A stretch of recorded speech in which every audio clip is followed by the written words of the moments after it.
Hi, everybody, and welcome to Woodsfield on another gorgeous night for high school football. We thought it might rain, but it's looking great out here tonight. I'm David Bloomquist here with Jeff Stevens.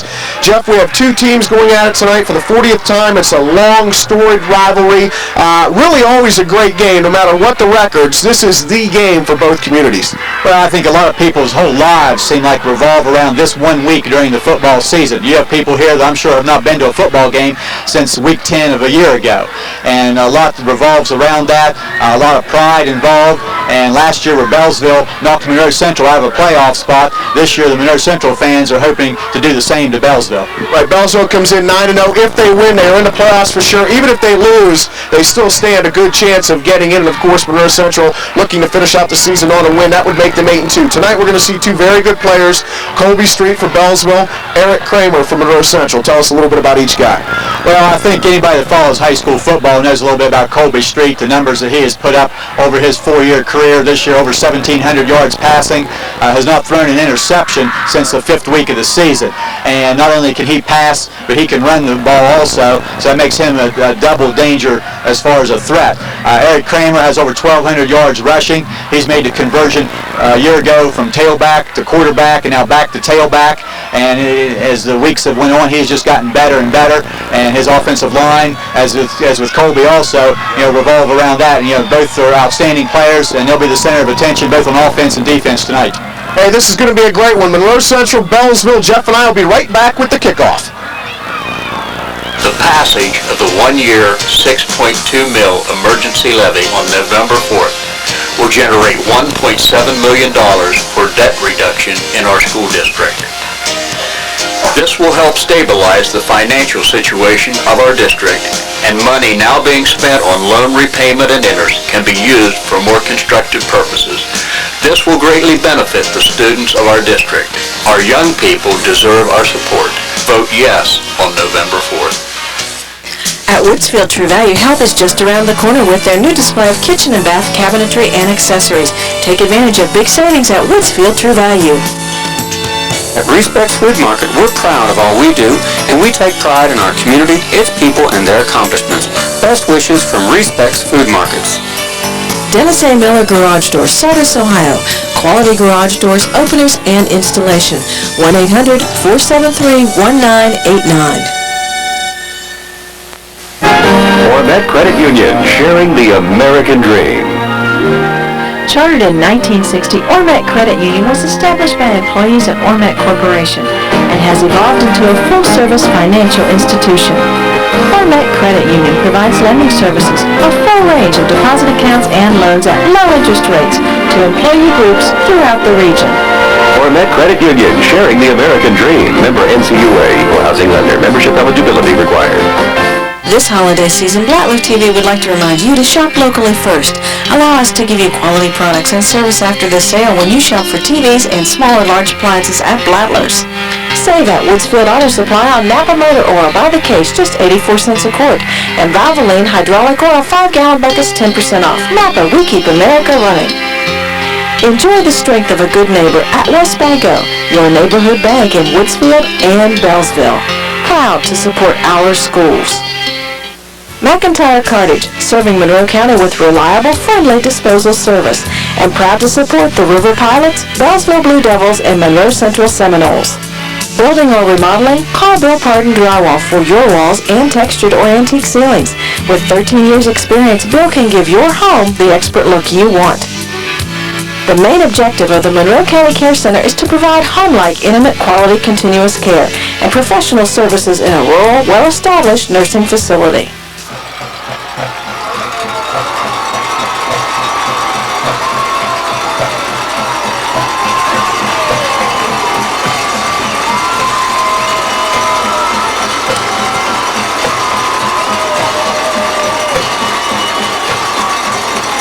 Hi, everybody. Welcome back. And you can see the Seminoles coming out onto the field with their torches lit. And Jeff, I don't see the Beallsville Blue Devil anywhere in sight. I think he was scared off a couple of years ago during this game when he tried to put out the flame and ended up becoming a flame himself. Which is not what you want to do, that is for sure. Hey, like we were saying, this is the 40th meeting between these two teams. Beallsville owns the edge, 19-17 to 3. Now last year, of course, Monroe Central was going for an undefeated season, and Beallsville spoiled it for them by beating Monroe Central 16-14, and that cost Monroe a playoff berth, and obviously they would like to return the favor. Right, the tables are just almost identical on the different side from last year. This year, Monroe Central, as I said in the opening, would like to even the score and cost Beallsville that playoff spot. And, this will be the first opportunity that Dave Caldwell has had to complete a 10-0 season in his successful career at Beallsville. Well, Caldwell's done pretty good against Mr. Sarkosti. He's 8-6 in this series, so that's something to be pretty proud of. And like I said, this year Beallsville comes in 9-0. They were 8-2 last year. The Blue Devils return 11 lettermen, 7 back on offense and defense. And we talked about him earlier. What can you say more about Colby Street? Yeah, all the publicity goes toward Colby, but I think if you ask Colby Street, he'll give all the credit to his receivers and his offensive line. Those big boys up front have been taking pretty good care of him. Well, Chris Stewart's been his main gun. He has over 1,000 yards receiving, 42 receptions, 14 TDs, and he's averaging 24.5 a pop. Billy Bauer has also chipped in 17 receptions for 280 yards. And on the ground, they really have a double threat. Chris Caldwell and Luke Caldwell, the two have combined for over 700 yards rushing. I think one thing that you cannot forget is the fact that Beallsville is capable of running the football. And I think that, along with their defense, is very much underrated. Monroe Central, on the other hand, loves to run the football, and the main gun is Eric Kramer, over 1,200 yards rushing. He's averaging just under 7 a pop with 11 touchdowns. He's their main gun, and this is a guy who last year was their quarterback. Well, he was a quarterback out of necessity, and he may have lined up at quarterback, but he was really a tailback that was just taking snaps. And for all practical purposes, he might as well have been in the backfield as the tailback, and has made that adjustment to getting the handoff from this year's quarterback, Jason Ludwig. And as I said in the opening, he gets better and better every week, and behind that, very solid offensive line.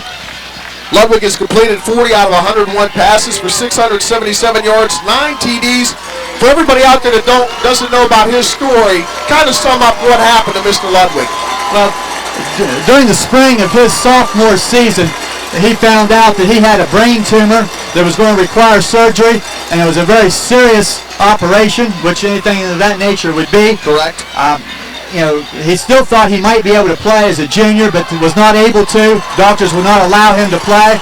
So he suffered through the year last year on the sidelines and watching. And as he said one day, he had to settle for golf.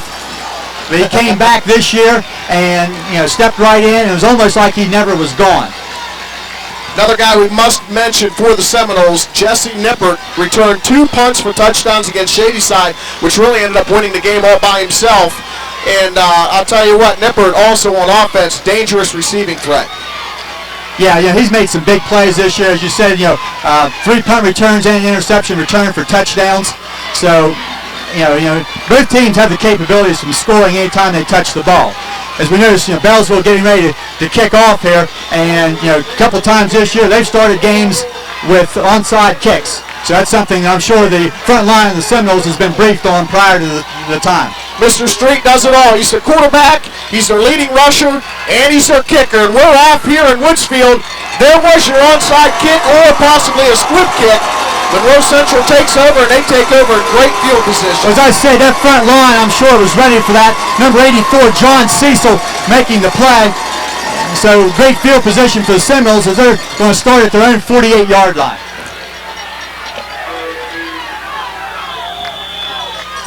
The first game of the series was in 1958. Monroe Central, which was then Woodsfield, won 26-16. 2 out of the last 3 have went to Beallsville. Full house backfield. Ludwig going to put it up on the first play, and he's going for Nippert, and he just overthrows him. Nippert changed his route, and he ended up changing it a little too much because it cost him a reception possibly. The defender was number 34, Steve Lemley.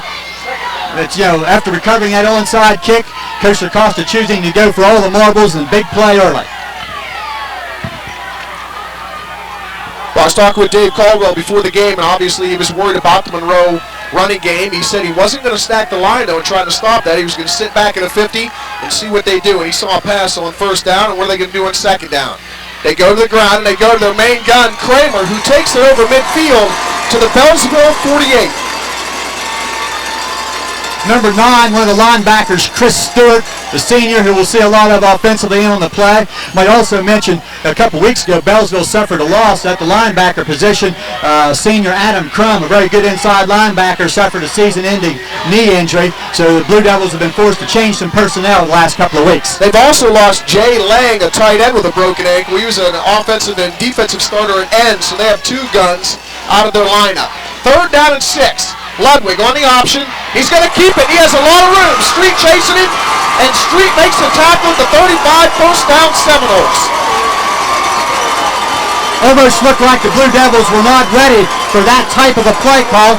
Now on 3rd down and 6, Monroe Central coming with the option. Nobody on the quarterback. Ludwig just turns it up, has big yardage to the 35-yard line. Now that front offensive line for the Seminoles tackles Tom Jones, Tucker Roberts, Chris Demmerling, and Darren Grubb at the guards. Eric Rose is the center. Full house again. They give it, well, they faked it to Shoemaker. They go to Kramer. Number 33's pounding some people. Give him about 7.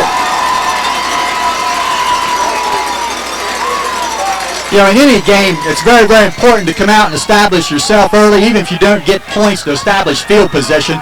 And Monroe Central, after recovering that onside kick or squib kick, is now inside the 30-yard line, so they've kind of established that field position. Well, the Seminoles went 9-1 last year. You were talking about the line, Jeff. They lost their center tackle and a guard. Now they have 6 starters returning on offense.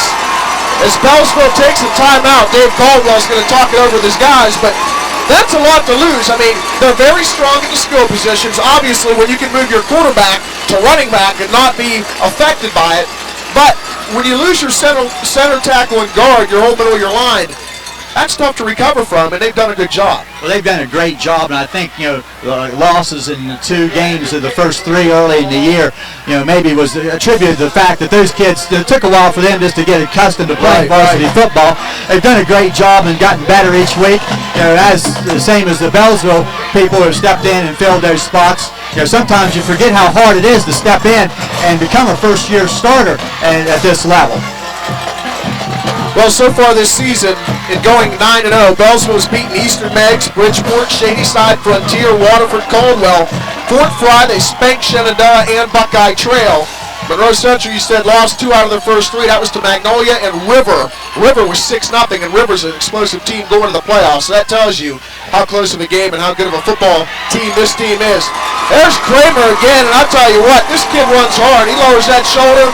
He doesn't shy away from anybody. Having a lot of running room there. He's going to have another first down to the 20-yard line. And the pressure really falls on this Beallsville defense. You know, during the first 9 games of the season, Beallsville has not given up a single point in the first period. And yeah, they're going to be tested here early. We've only played about 1 minute and 50 seconds. Seminoles at the 20-yard line. Approaching 10 minutes to go in the first quarter. No score. 1st and 10 at the 20. They give it to Jones, and he's stacked up right away by the Beallsville defense. So it's going to bring up a 2nd down and probably about 8.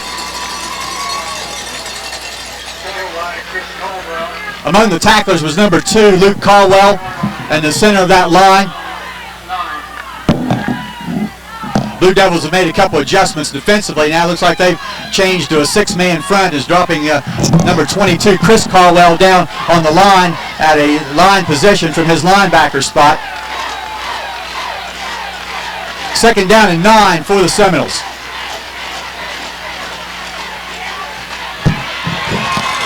Kramer on the toss to the left. He's going to be hit by number 65.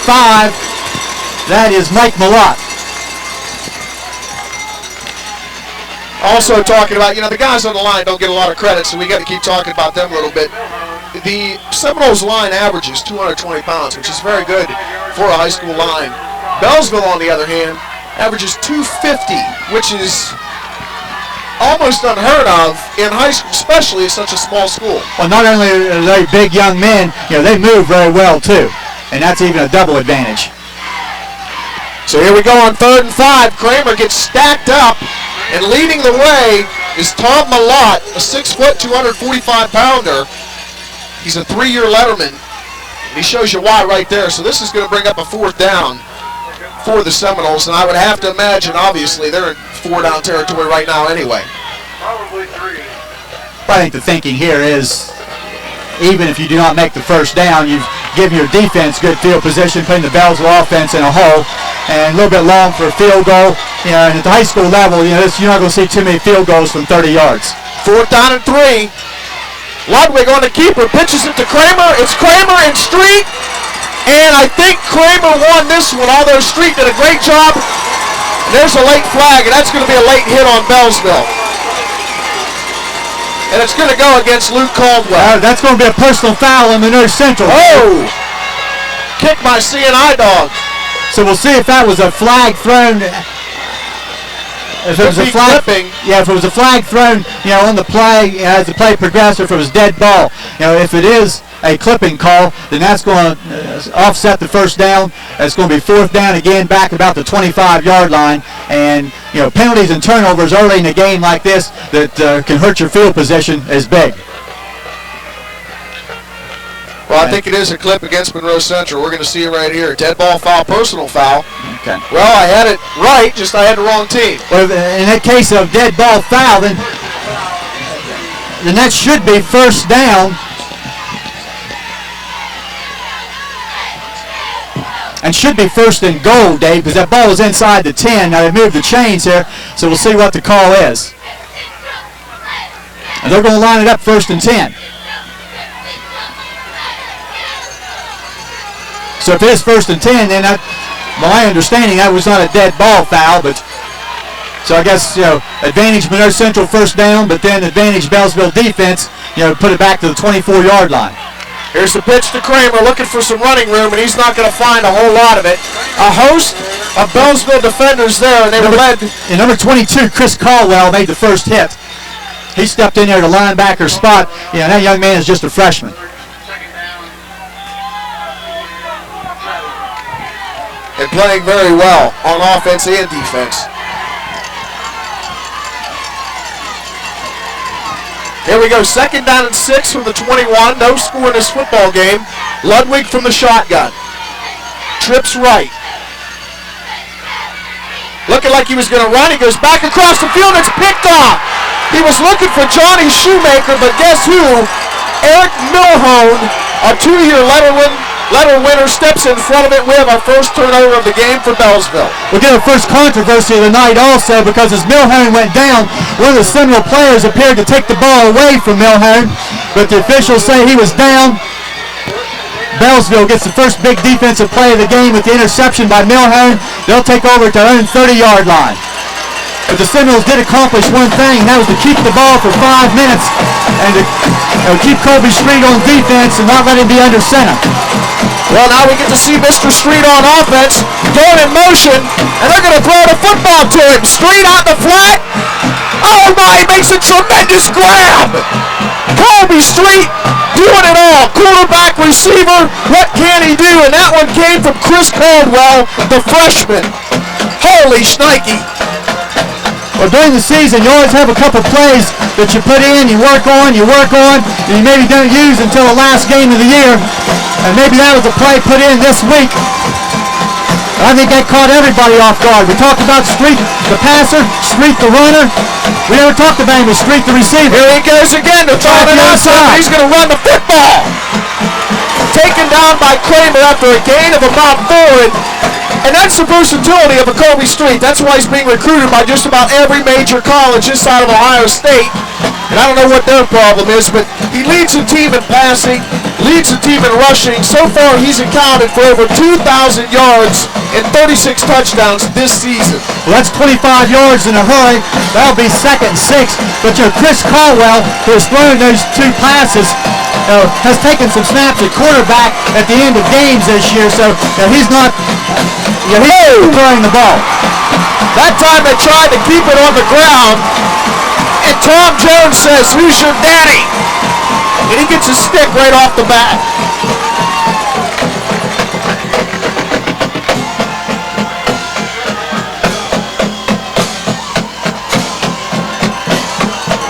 That's going to bring up 3rd down and long after there's that first big play which caught everybody off guard. Now a couple short plays by the Blue Devils bring up 3rd and 7.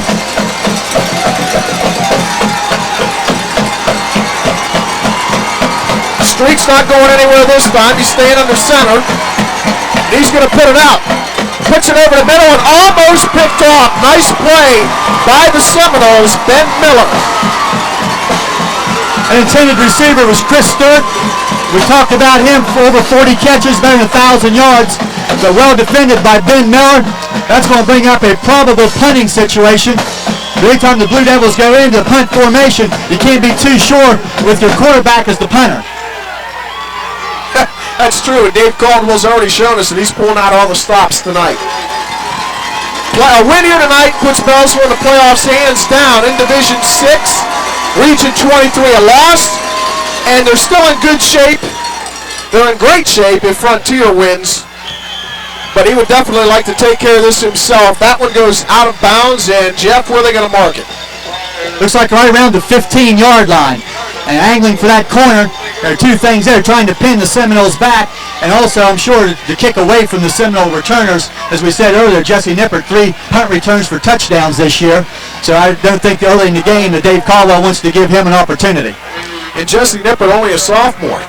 Last year as a freshman, he was second in the Valley in interceptions with 7. He's the guy who's going to be a star out here for at least 2 more years.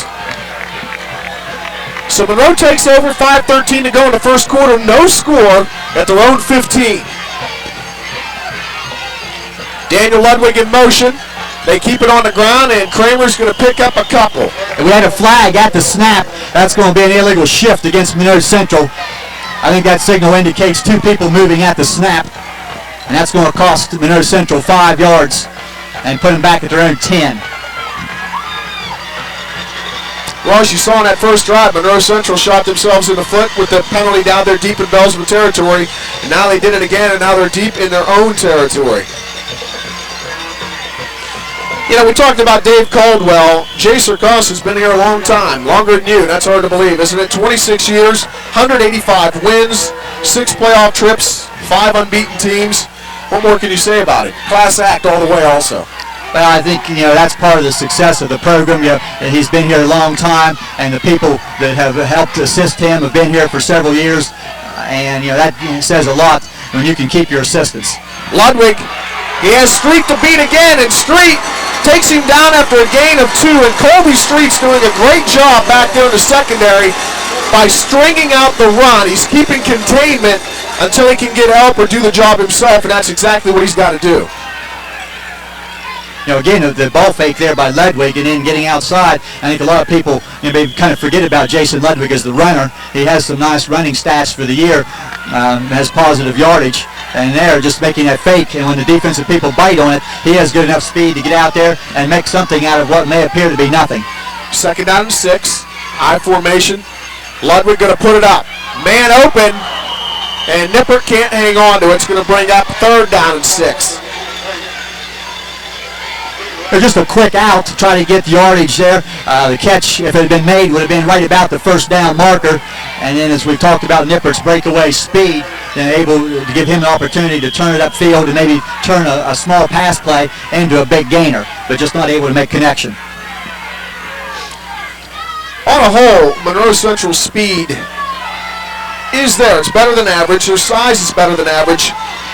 But their skill position is really the strength of this football team. 3rd down and 6. Ludwig looking, and he puts it up down here in the flat, and it's incomplete. Nice play on the near side by Billy Bauer. Intended for Daniel Ludwig, number 32. And as that ball is in the air, there's a couple more Blue Devils coming that way. But that will force Monroe Central to punt the football.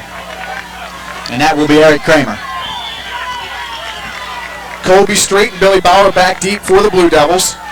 They're going to settle in at about their own 45.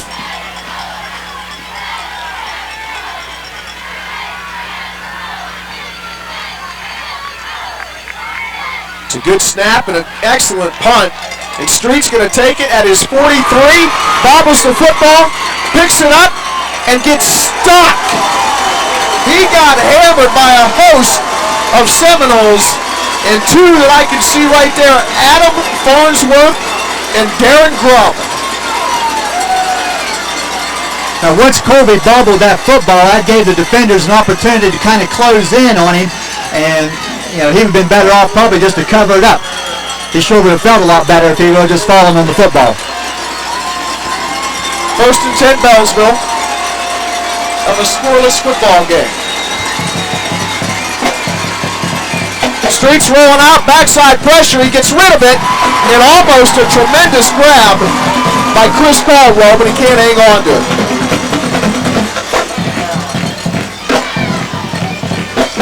Anytime you play against a quarterback that puts up the numbers that a Colby Street does, I think one thing you have to do as a defense is get some pressure on him. If he stands back there all day, he's eventually going to find someone. And that time he had some pressure from the backside.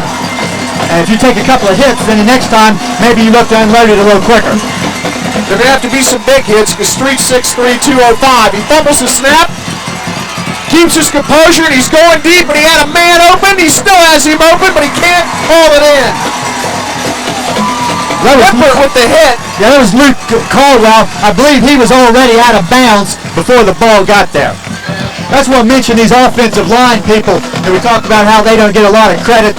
The tackles for Beallsville, number 76, Chad Kenny, number 65 tonight, Mike Malott, number 50, Tommy Malott, number 55, Chase Schinnerline, number 56, Eric Milhone. And we may also see number 71, Jason Clary, alternating at a guard. Well, the Devils have a 3rd down and 10 from their own 46. Middle screen set up. And another big hit. They're out tonight. Everybody fired up and getting in their licks. That time, Ben Miller. Wow.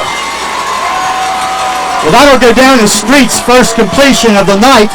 Now, he caught a couple balls earlier, but that will go for a -1 yard. Tell you what, somewhere Dick Butkus is smiling right now because these guys are hitting just like the Bears middle linebacker did many, many years ago. Street back to punt for the Devils. Good snap. Angles this one for the sidelines again, and this is another great punt. Tremendous roll, and this thing's going to go out of bounds inside the 10. The 5-yard line. And he's angling that ball to the side all the way. You can see him kind of turn his body and the ball heading for that corner immediately. That's 2 kicks inside the 20, and I know a few NFL teams that would kill for somebody that could kick it out inside the 20. 47-yard punt. Yeah, if you saw the Steelers on Sunday, Josh Miller, except for that 75-yarder there at the end, shanked a ton of them. But the exchange of field position after the first Monroe Central drive really has favored Beallsville. Well, here go the Seminoles again. Scoreless game, 2:50 in the first quarter, deep in their own territory. Not anymore. They pick up a good chunk right there thanks to Eric Kramer. Looks like Stewart and Tony Stephen on the tackle for the Blue Devils, but a nice gain on first down for Kramer. He's near the 14-yard line. Call it 2nd down and a yard. As I said earlier, Kramer came in with over 1,200 yards rushing, averaging 6.9 a pop. Last year as their quarterback, he ran for over 1,000. Very versatile athlete, tremendous hitter on defense also. 2nd down and 1. Gain of 9 on the previous run by Kramer. They give it to him again. He gets a first down, and he's going to get a couple more out to the 23-yard line. Chris Caldwell, Colby Street, that appeared on the tackle. Billy Bauer also there, but it will be a first down for Monroe Central.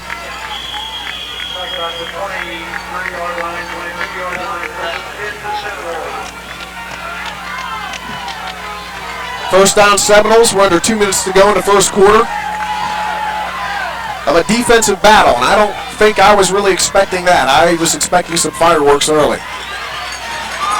Seminoles keeping it on the ground, and that's Jones, and he picks up a nice gain. Josh Jones, a junior, 5'10", 180-pounder, taken down by Colby Street. And really, Monroe Central, you're always going to have fresh, adequate legs out there with Kramer and Jones. Yeah, they have shared the load offensively quite a bit. Kramer has gotten more carries, but Josh Jones, his stats show that he's done a nice job when given the opportunity. And you mentioned you're not really expecting a defensive struggle, but if you look at the scores in the last few years, seems like scoring has been at a minimum. Well, if you look throughout the whole series, you see a lot of 6-0 games. You see a lot of 16-14 games. And there's Kramer again inside the Beallsville 45-yard line. Colby Street making a lot of tackles, and that's not what you want to see from a guy in your secondary. That means they're running right through your line and your linebackers. Yeah, when you're the defensive coordinator, you don't want your free safety making all your tackles. And we've seen Street in on quite a few tackles, and there's a case there. That was a first down carry, and that's just not what you want. You don't want your free safety making tackles, and you don't want your quarterback having to make tackles and take that beating defensively. But this drive started at the 5-yard line. Monroe Central already advancing to the Beallsville 44. They keep it on the ground. They give it to Jones. He's wrapped up right away. A host of Blue Devils. I saw number 22 in there, Chris Caldwell, and a couple other guys. You spotted him? Yeah, number 65, Mike Malott. A gain of nothing, maybe even a loss of a half a yard. You're in your program, you might see number 70 is Mike Malott, but he's changed uniforms. He's number 65 tonight. He's a big boy, too. 6 foot, 280 pounds, and he's only a junior, so a little bit more raw meat. He might be pushing 290, 300 by next year and destroying people even more than he already does. Couple fakes. Ludwig going to keep it, looking for some room, and Street corrals him again.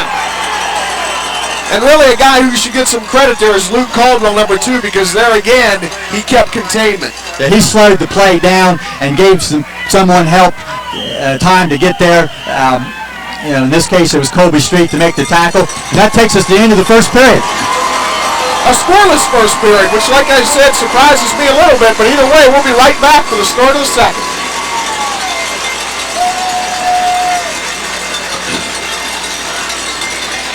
Bruce A. Zaccanini, attorney at law, wishes the Knowles good luck. Special best wishes to Josh, Adam, and Danielle Jones.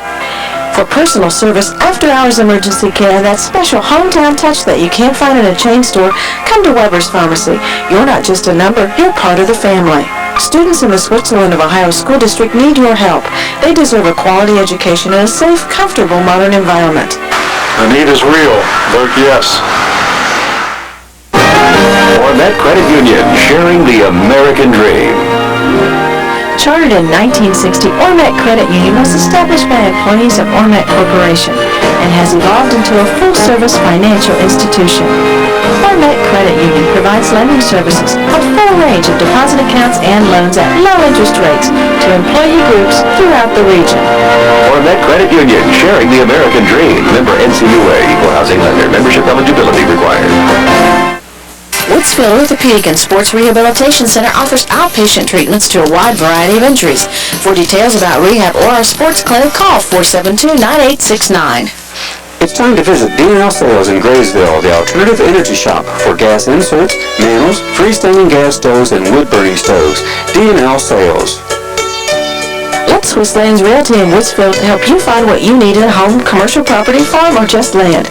Swiss Lands Realty is located 7 miles east of Woodsville on State Route 78. Your support of the $5.8 million bond levy on November 4th is something we owe our students in giving them the tools needed to reach their educational potential. The money raised will provide major structural repairs and improvements to River High School and the elementary schools now in operation. The fulfillment of a 30-year dream of a new high school for the western half of the district will also be realized. The need is real. The time is now. Distributor, your local source for diesel fuel, gasoline, propane, kerosene, and heating oil. 224 Center Street, Woodsville, 472-1636. The Citizens National Bank of Woodsville and Sardis, your home-owned, independent, full-service bank. Member FDIC. Students in the Switzerland of Ohio School District need your help. They deserve a quality education in a safe, comfortable environment. The need is real. Vote yes. At Woodsville True Value, Health is just around the corner with their new display of kitchen and bath cabinetry and accessories. Take advantage of big savings at Woodsville True Value. At Respects Food Market, we're proud of all we do, and we take pride in our community, its people, and their accomplishments. Best wishes from Respects Food Markets. Dennis A. Miller Garage Doors, Sardis, Ohio. Quality garage doors, openers, and installation. 1-800-473-1989. This announcement sponsored through the generosity of Monroe Corporation, a proud part of Monroe County and the Ohio Valley since 1958. Students in the Switzerland of Ohio School District need your help. They deserve a quality education in a safe, comfortable environment. The need is real. Vote yes. Welcome back, everybody. We're ready to start the second period here. 0-0 game in Woodsfield. Beallsville looking to finish the year undefeated. Monroe Central looking to finish 8-2 and spoil the Blue Devils' undefeated bid and possibly a playoff berth. Third down and 8 now for Monroe Central. Ludwig under center. The fake to Shoemaker. They're going to pitch it to Kramer, and he's going to look for Nippert. Underthrown, and the pass is picked off. Picked off by the Blue Devils. That's number 34, Steve Limley, and he was not fooled for an instant. He was stride for stride with the intended receiver, Nippert, and that's just a great job by Limley. You know, Jeff, most times when a ball is underthrown, usually it ends up as a benefit for the offense because usually the defender isn't looking back and the receiver makes an adjustment. But right there, he did a great job by looking back, finding the football, and then picking it off. That's Limley's 4th interception of the season. He had 3 going in, and as I said, he was just stride for stride and just doing a great job, and he's just a sophomore. Well, it's a second interception for the Blue Devils. Now they're deep in their own territory at the 5-yard line. Let's see what they can do. Street putting it up.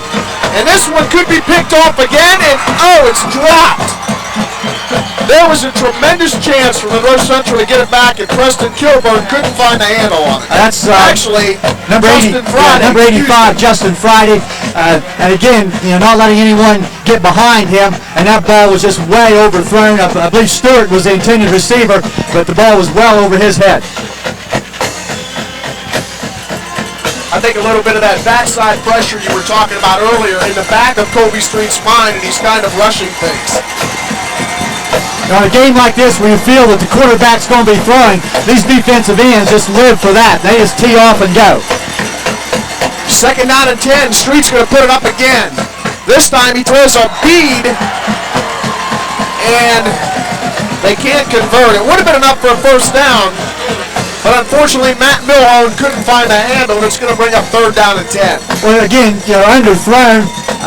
The intended receiver trying to go down to his knees to make the catch. A lot of times you think in a game where everybody's kind of hyped up and the adrenaline's flowing, you'd have an overthrow, but that was a case of an underthrow. Third down and 10. If the Seminoles hold here, they're going to have some excellent field position. Scoreless game. We're in the second quarter. The Super Bowl, Monroe County. Street looking for room, getting chased. He's going to run it out, and he has room. And Colby Street has a first down all by himself out to the 17, 18-yard line. Very close to being a safety. We have a flag down behind the play, and it appears to be against Beallsville. Well, the Beallsville fans are cheering over there, so they don't think so. We'll have to wait and see. Yeah, the Beallsville fans are reacting to the fact that Colby did get out of bounds for a first down. I don't believe they saw the penalty flag, which was on the opposite side of the Beallsville fans, and holding penalty. Where that flag is down, that would appear to be well behind the play, and I don't think the block that came about of the holding, I don't think that really had anything to do with Colby getting outside and making his yardage.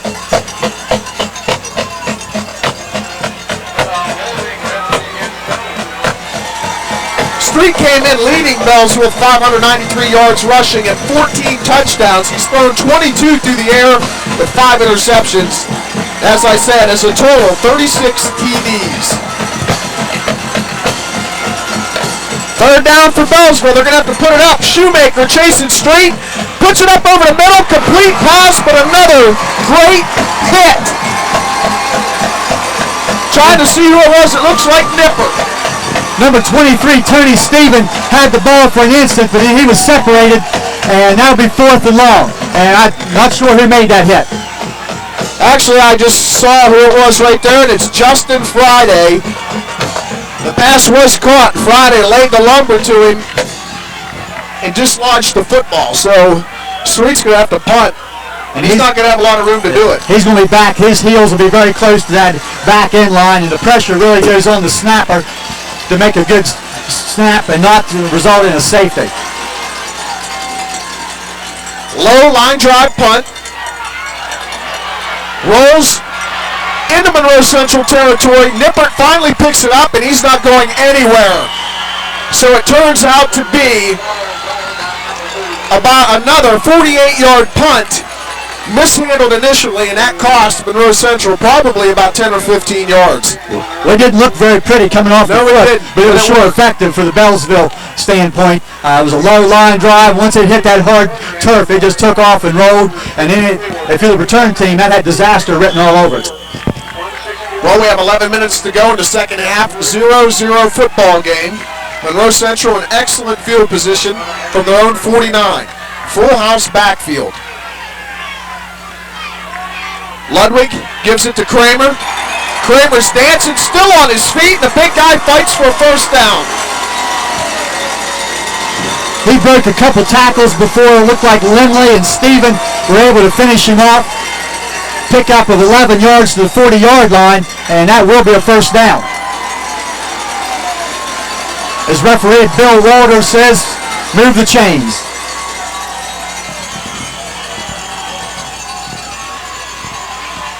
This is a packed house. You look around, and everywhere around the field, you're looking at about 2 rows deep, especially in the end zone to our right. Beallsville stands, you told me people were coming when? At 3:30 today for a 7:30 There were people game? in the stands about 3:30 this afternoon. Unbelievable. Well, if he's working, why not work him some more? They go back to the horse, and he takes him inside the Beallsville 35. Lindley and Stewart, but once again, that's a linebacker and a defensive back making the tackle 6 yards downfield. So here in the first quarter and 2 minutes of the second quarter, the advantage definitely, Monroe Central's offensive line is handling the Beallsville defensive line. Well, and as we said earlier, Beallsville has about a 20-pound advantage, actually almost 30-pound advantage as far as line goes. Now I see a couple guys that don't start on the offensive line are out there, but they've been subbing.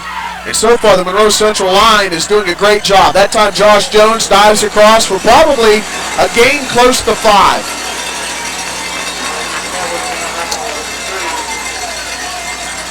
Seminoles just chugging down the football field. They've done that really the whole first period, though. They chugged right down, and then they ended up hitting that brick wall. They couldn't get over that last hurdle and get some points on the board. But they had the penalty, then the interception. The second interception by Ludwig really was just basically the same thing as a punt. That really didn't hurt other than losing possession of the ball, but they were going to lose it in another play anyway. 3rd down and 1. My guess here, you go back to the big guy. And the big guy answers the call and picks up a first down, Seminoles.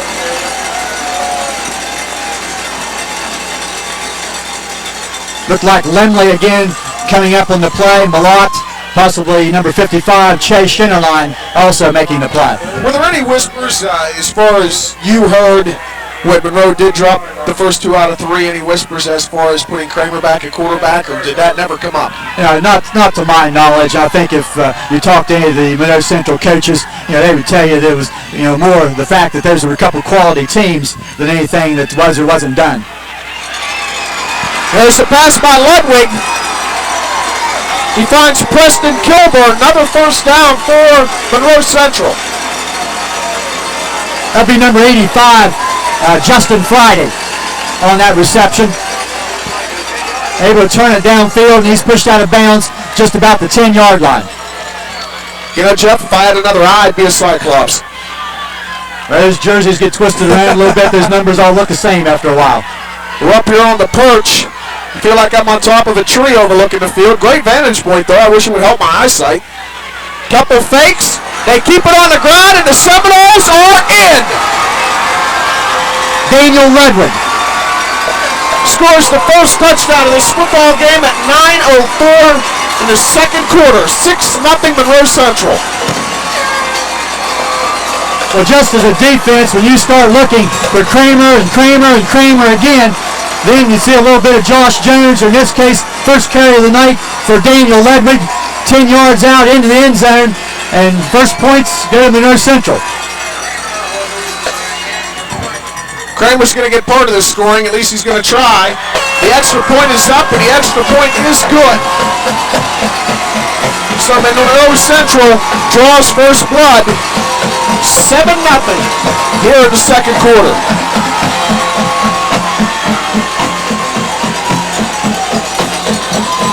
And you're right, Jeff, just as soon as you start keying on one guy, a coach like Sarcosta is going to pull the string and go at the other guy. There's nothing that can replace balance as an offensive team, whether it's a balance between run and pass, a balance between 2, 3, or 4 different people to run the football. Makes it tough defensively. I think that was an example there that I'm sure Beallsville thinking Kramer from the 10-yard line probably 4 times in a row. You know, they get Daniel Ledwig once, he's in the end zone, and if my numbers are correct, I believe this may be the first time all year that Beallsville has trailed in a game. Well, let's see how they react to it. They've definitely got the horses to do something about it. But they're going to have to do it against a stingy Monroe Central defense. Number 60, Darren Grubb to kick off. Street and Stewart back deep. Street's going to take it from his own 16. Along the far sideline, he's strung out, and Beallsville takes over from about their own 26-yard line. I think the first man to have him at the knees around the ankles was Kramer. So not only does most of your main people at both of these schools play offensively and defensively, they throw in on special teams also.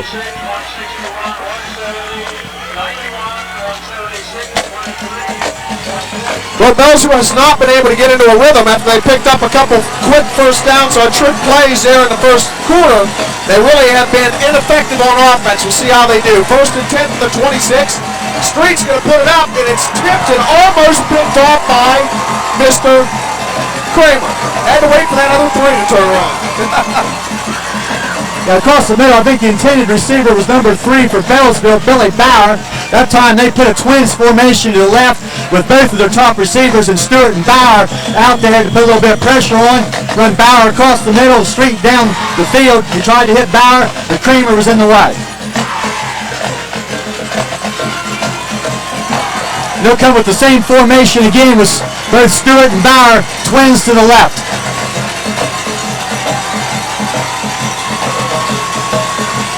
Ben Miller is one-on-one with Stewart. He's going to him. Actually went to Bauer, and that football hit the ground. Again, as you said, intended for Bauer, overthrown. Justin Friday making like a baseball shortstop, getting it on the short hop. The officials were not fooled by that. But again, that's 3rd and 10.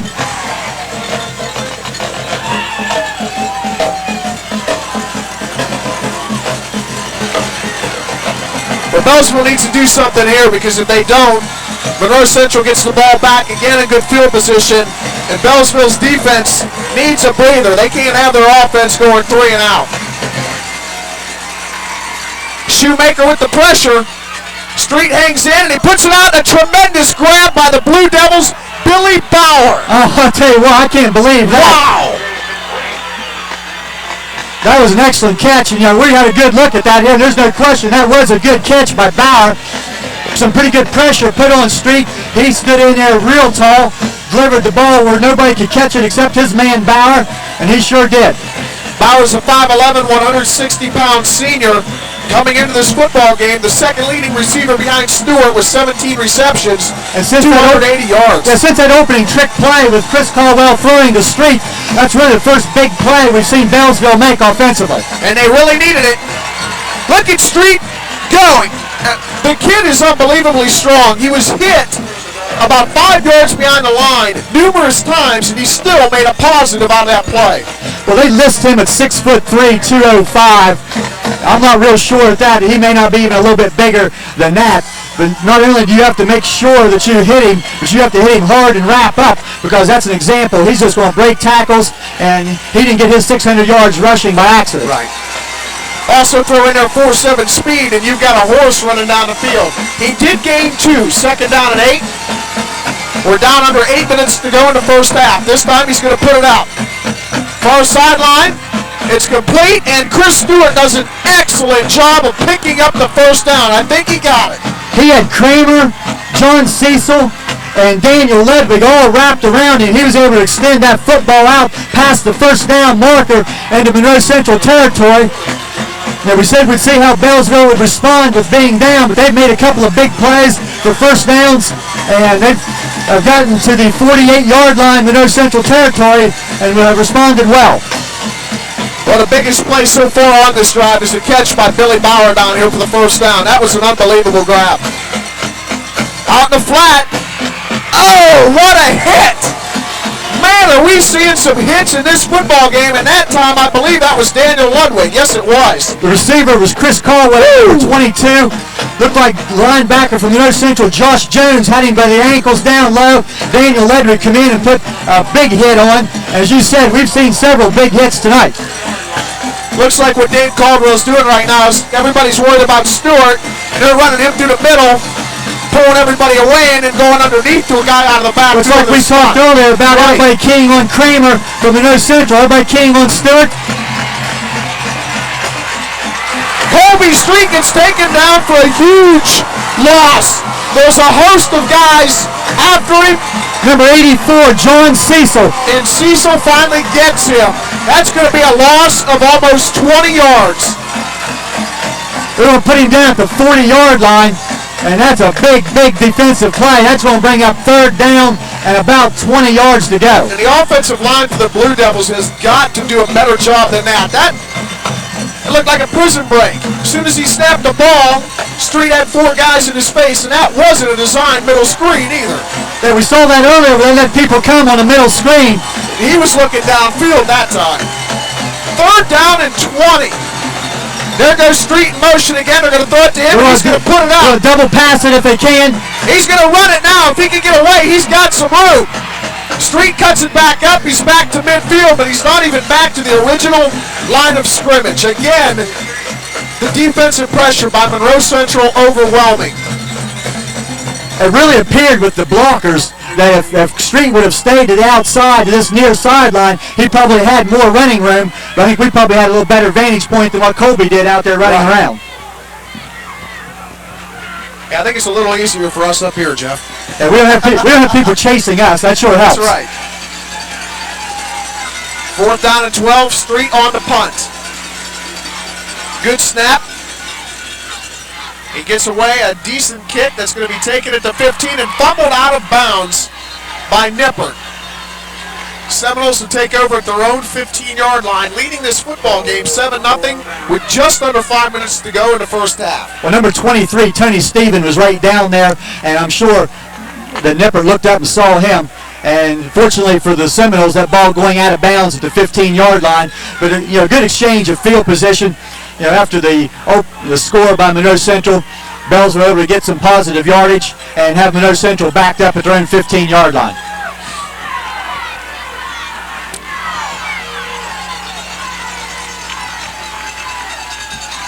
First down and 10 Seminoles from their own 15. 4:59 to go first half. They give it up the middle, and somebody is running ferociously with the football. Street finally drags him down. I don't know if that was Kramer. Yes, it was. I should have known the way bodies were flying off the pile. Again, that kid refuses to go down. Again, Street coming up, making the tackle from his secondary. He probably has 6-7 tackles already. We've only played a quarter and a half. Tell you, I've seen a lot of running backs this year, and by far and away the best I've seen is Chad Brinker from Martins Ferry. Kramer's right up there too, and they both run almost identical in that they don't shy away from anybody, they don't go down easily, and they keep those legs pumping, and they almost dish out more punishment than they receive. We get a flag in from the linesman on the far side. And all the referees in black jerseys and gold pants pointing toward Beallsville.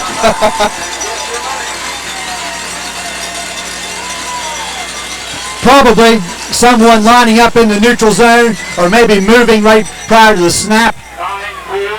So that'll be 1st and 5 for the Seminoles. 1st and 5, and look for maybe something big here. You have 3 downs to make 5 yards. Jay might air one out with only 5 yards to go, and call me an idiot. They keep it on the ground to Josh Jones, and he's close to a 1st down. That's why you never second guess or try to foresee a play. Well, 5-yard pickup, 1st down. Again, Street coming up and making that tackle. And this Beallsville defense has done such a great job during the season, surrendering only 7 touchdowns in 9 games, being tested a little bit.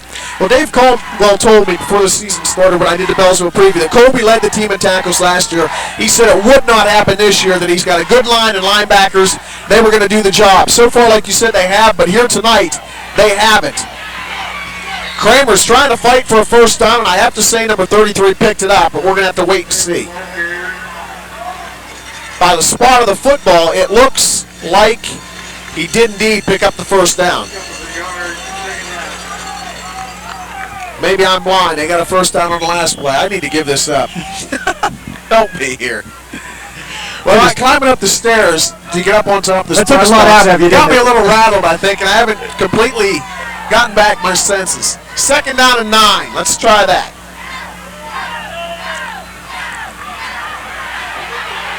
Seminoles put it up, and they go to the Shoemaker, one of about 90 who have played at Monroe Central, and Shoe picks up a 1st down. Tackled by Luke Caldwell, but it's going to be another Monroe Central 1st down. And that's a name we haven't called offensively tonight, is Shoemaker. He's to the 46-yard line.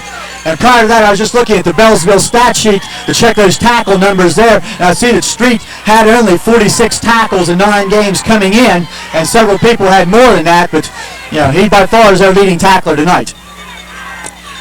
1st down and 10, they're approaching midfield. Ludwig's going to put it up again, and he fumbles the football. And Jeff, I don't know if you saw it, but did you see the block by Kramer right before the football was popped loose? He annihilated somebody from Beallsville. I don't think they know who they are right now. Number 23, I believe, Tony Stephen, getting on that ball. Looked like Ludwig when he went back, slipped as he put his hand down to catch himself. The ball squirted loose, laid there for what seemed like forever. Tony Stephen on it. 1st and 10, Beallsville. They're going to come to the line. No huddle. 7-0 Monroe Central, and that's with 3 turnovers. Their defense has played incredible because Beallsville hasn't been able to convert anything. Street got a lot of room to run if he does it. He's going to. Great block by Chris Stewart. Street still on his feet inside the 20. Finally taken down by Heath Wells, and it took all 200 pounds of him to bring Street down. Well, he left black jerseys laying in his wake, and as you said, what a block thrown on Josh Jones by Chris Stewart. And I tell you, we talked about Chris having so many tackles, making so many receptions, but there he showed he can block too. So now his buddy Colby will remember that, I'm sure, and get him the ball here real soon. We'll have to wait and see. That's what you want out of a receiver. When you're not catching the ball, hit somebody. Stewart did just that. 1st and 10, Beallsville from the Seminoles 19. Street pitches it out, and they're not going to get a whole lot because Josh Jones was out there to make, Daniel Ludwig, to make the tackle on Luke Caldwell. See Chris Demmerling also out there, one of the senior linemen for the Seminoles. And we'll get a break here as the Seminoles have someone down on the field. We have 1:53 to go in this 1st half. 7-0 Monroe Central, even though they've turned the football over 3 times. But their defense is playing outstanding. And I'll tell you, really, the 1st half, the impression I have in my mind is all the hits we're seeing out here tonight. These 2 teams don't like each other. It's a big rivalry, and I'll tell you, they are playing with some incredible intensity. Well, you'd like to be able to go back and put together a collection of the hits on both sides tonight, and that's one thing about this rivalry always over the years. I mean, it's always been a tremendous, hard-fought, hard-hitting rivalry, but yet as soon as the game's over, these guys take their helmets off, shake hands. A lot of these guys are related to each other. They've been friends for a long time. They go to school together, to vocational school. I know there's a couple of Beallsville players at the vocational school in the same vocational program as Kramer, and these guys are good friends off the field. You're taking a look at the field right now. Packed house here at Monroe Central. Not a seat around. People even up on the bank in the end zone. I don't know if we can get a shot of it, but my, oh my. The whole bank is packed. You can see 3 rows deep. And you can see right about now, behind the goalpost, up on the hill, all the blankets, all the people up there watching this football game. And what a game it's been so far. 7-0 Monroe Central, hard-hitting, great defense, intense. And now we're going to see if Beallsville can do something. The clock is ticking. We're down to 1:40. That was John Cecil. He seems to be all right, the injured Seminole. Street looking to throw it, being chased. He gets rid of it, and it's almost picked off. 3 Monroe defenders were around it, but the one Beallsville guy who was there in the middle of all of it was Mr. Caldwell, and he disrupted everything. Yeah, Chris Caldwell turned defensive back there for a moment because that ball was up in the air. A good hit put on Kobe Street as he threw there. You know, Shoemaker was there initially, and then someone else hit him as he went to throw the ball, and that's going to bring up 3rd down and 12. But that ball had danger written on it from the Blue Devil standpoint. I think Street is so talented, he thinks he can make something out of every play instead of sometimes I think he's got to learn just throw it away and start over again. You can't force things. That could have turned into disaster right there. 3rd down and 12. Street's going to put it up again, and he overshoots his receiver. Either looking for Caldwell again. Overshooting Chris Caldwell or undershooting Billy Bauer, I'm not sure which. But you make a good point there. You say that Kobe probably thinks he can, thread that ball in there in places where maybe he shouldn't. And most people would think he would have more than 5 interceptions. But according to the stats, he's thrown only 5 interceptions this year. And I think that's pretty good when you figure the number of times he's put it up. You're right. Only guy's probably better than that's from Blair. And he's only thrown 1. Massarelli. 4th down and long.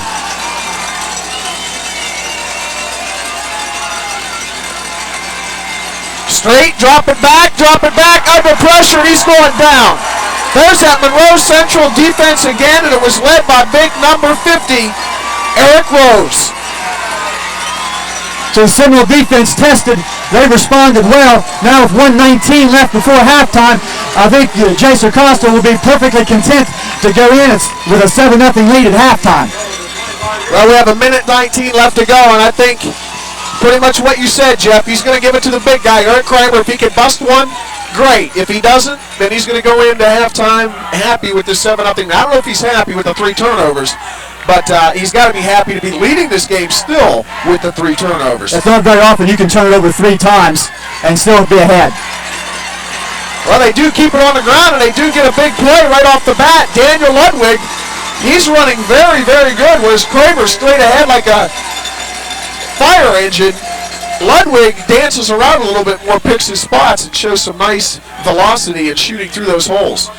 And now Monroe Central, getting out near good field position there at the 39-yard line with 3 Monroe Central timeouts remaining. 1 more 1st down, then maybe they'll take a couple shots to the end zone. Well, now they go to the big guy, Kramer. He busts it, putting some moves on, and Kramer's inside the 50. Now I got to say, they're going to start burning some timeouts, and they do.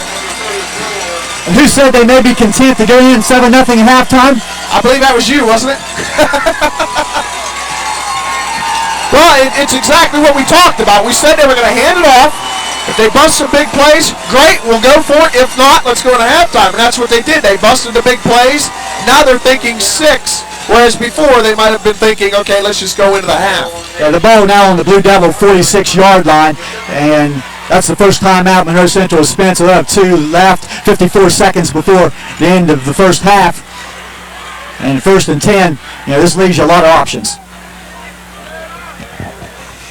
Yes, it does. And if you're Beallsville, if you're Dave Caldwell, you're thinking, what are they going to do here? I mean, they've been eating me up at the run, so if I bring everybody up on the line to stop that run, what if Ludwig pops one over the middle for a big gain? So you just might see him sit back in his 50 like he's been doing.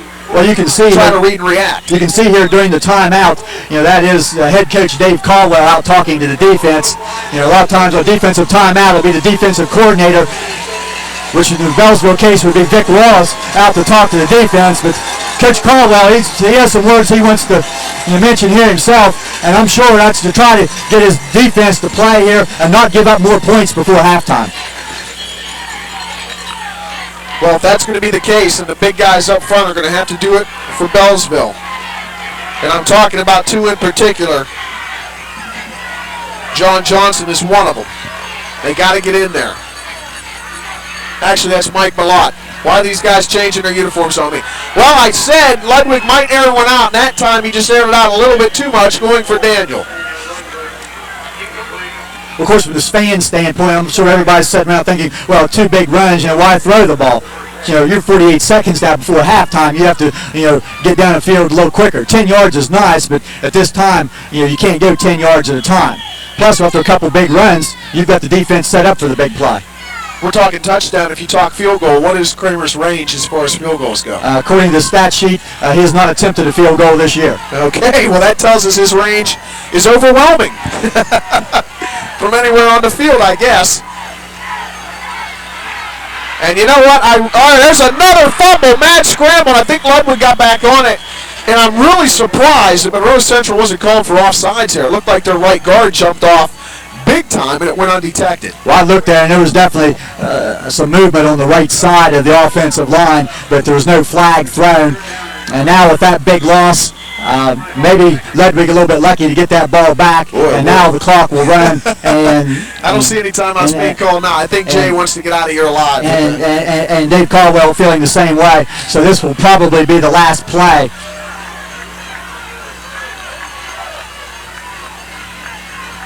Well, they give it to Kramer. He's spinning, still on his feet. He's going to go down at about the 46. And that's the end of the first half. And what a first half it has been. Hard-hitting, electric, defensive battle. 7-0 your score. We'll be back with more in just a little bit.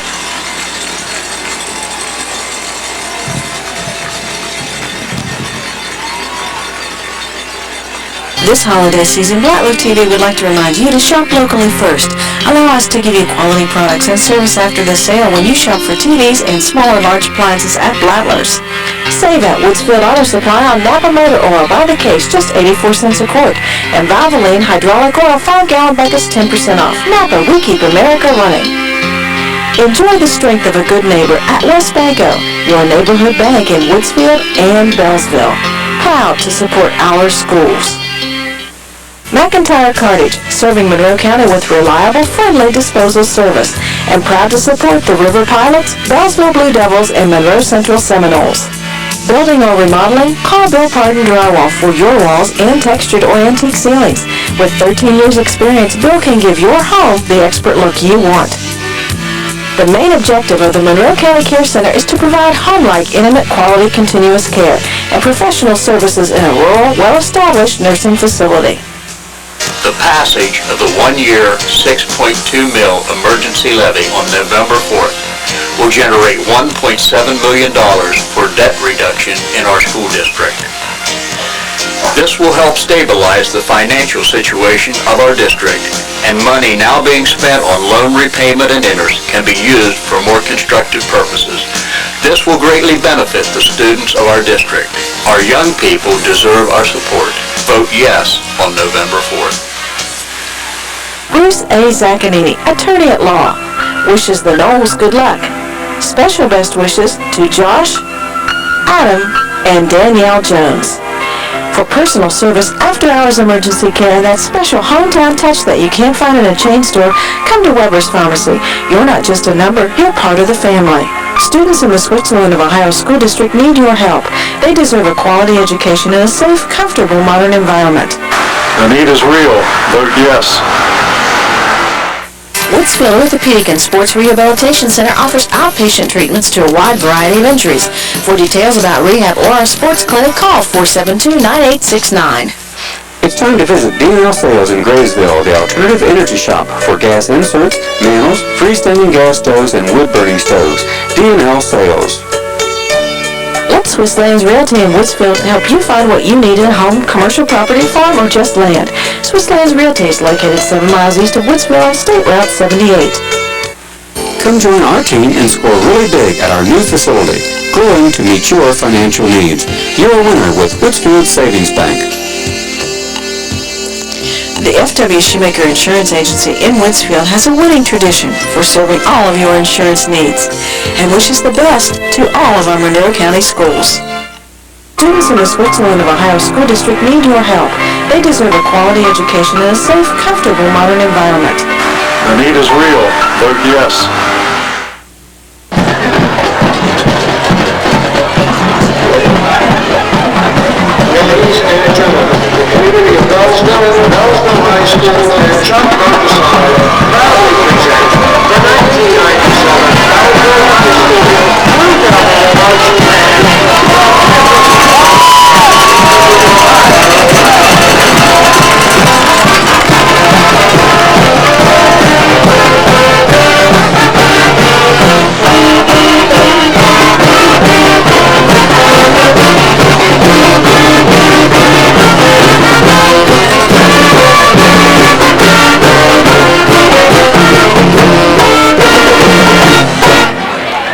Our first tune this evening is a fairly needless tune entitled, I Want to Hold Your Hand.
Raymond Petty Ashland Distributor, your local source for diesel fuel, gasoline, propane, kerosene, and heating oil. 224 Center Street, Woodsville, 472-1636. The Citizens National Bank of Woodsville and Sardis, your home-owned, independent, full-service bank. Member FDIC. Students in the Switzerland of Ohio School District need your help. They deserve a quality education in a safe, comfortable environment. The need is real. Vote yes. Ormet Credit Union, sharing the American dream. Chartered in 1960, Ormet Credit Union was established by employees of Ormet Corporation and has evolved into a full-service financial institution. Ormet Credit Union provides lending services, a full range of deposit accounts and loans at low interest rates to employee groups throughout the region. Ormet Credit Union, sharing the American dream. Member NCUA, Equal Housing Lender. Membership eligibility required. Bruce A. Zaccanini, attorney at law, wishes the Knowles good luck.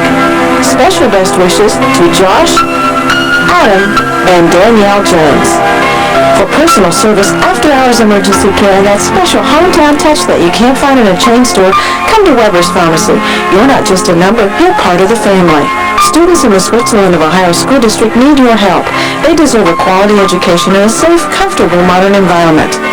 The need is real. Vote yes. McIntyre Cartage, serving Monroe County with reliable, friendly disposal service, and proud to support the River Pilots, Beallsville Blue Devils, and Monroe Central Seminoles. Building or remodeling? Call Bill Pardon Drywall for your walls and textured or antique ceilings.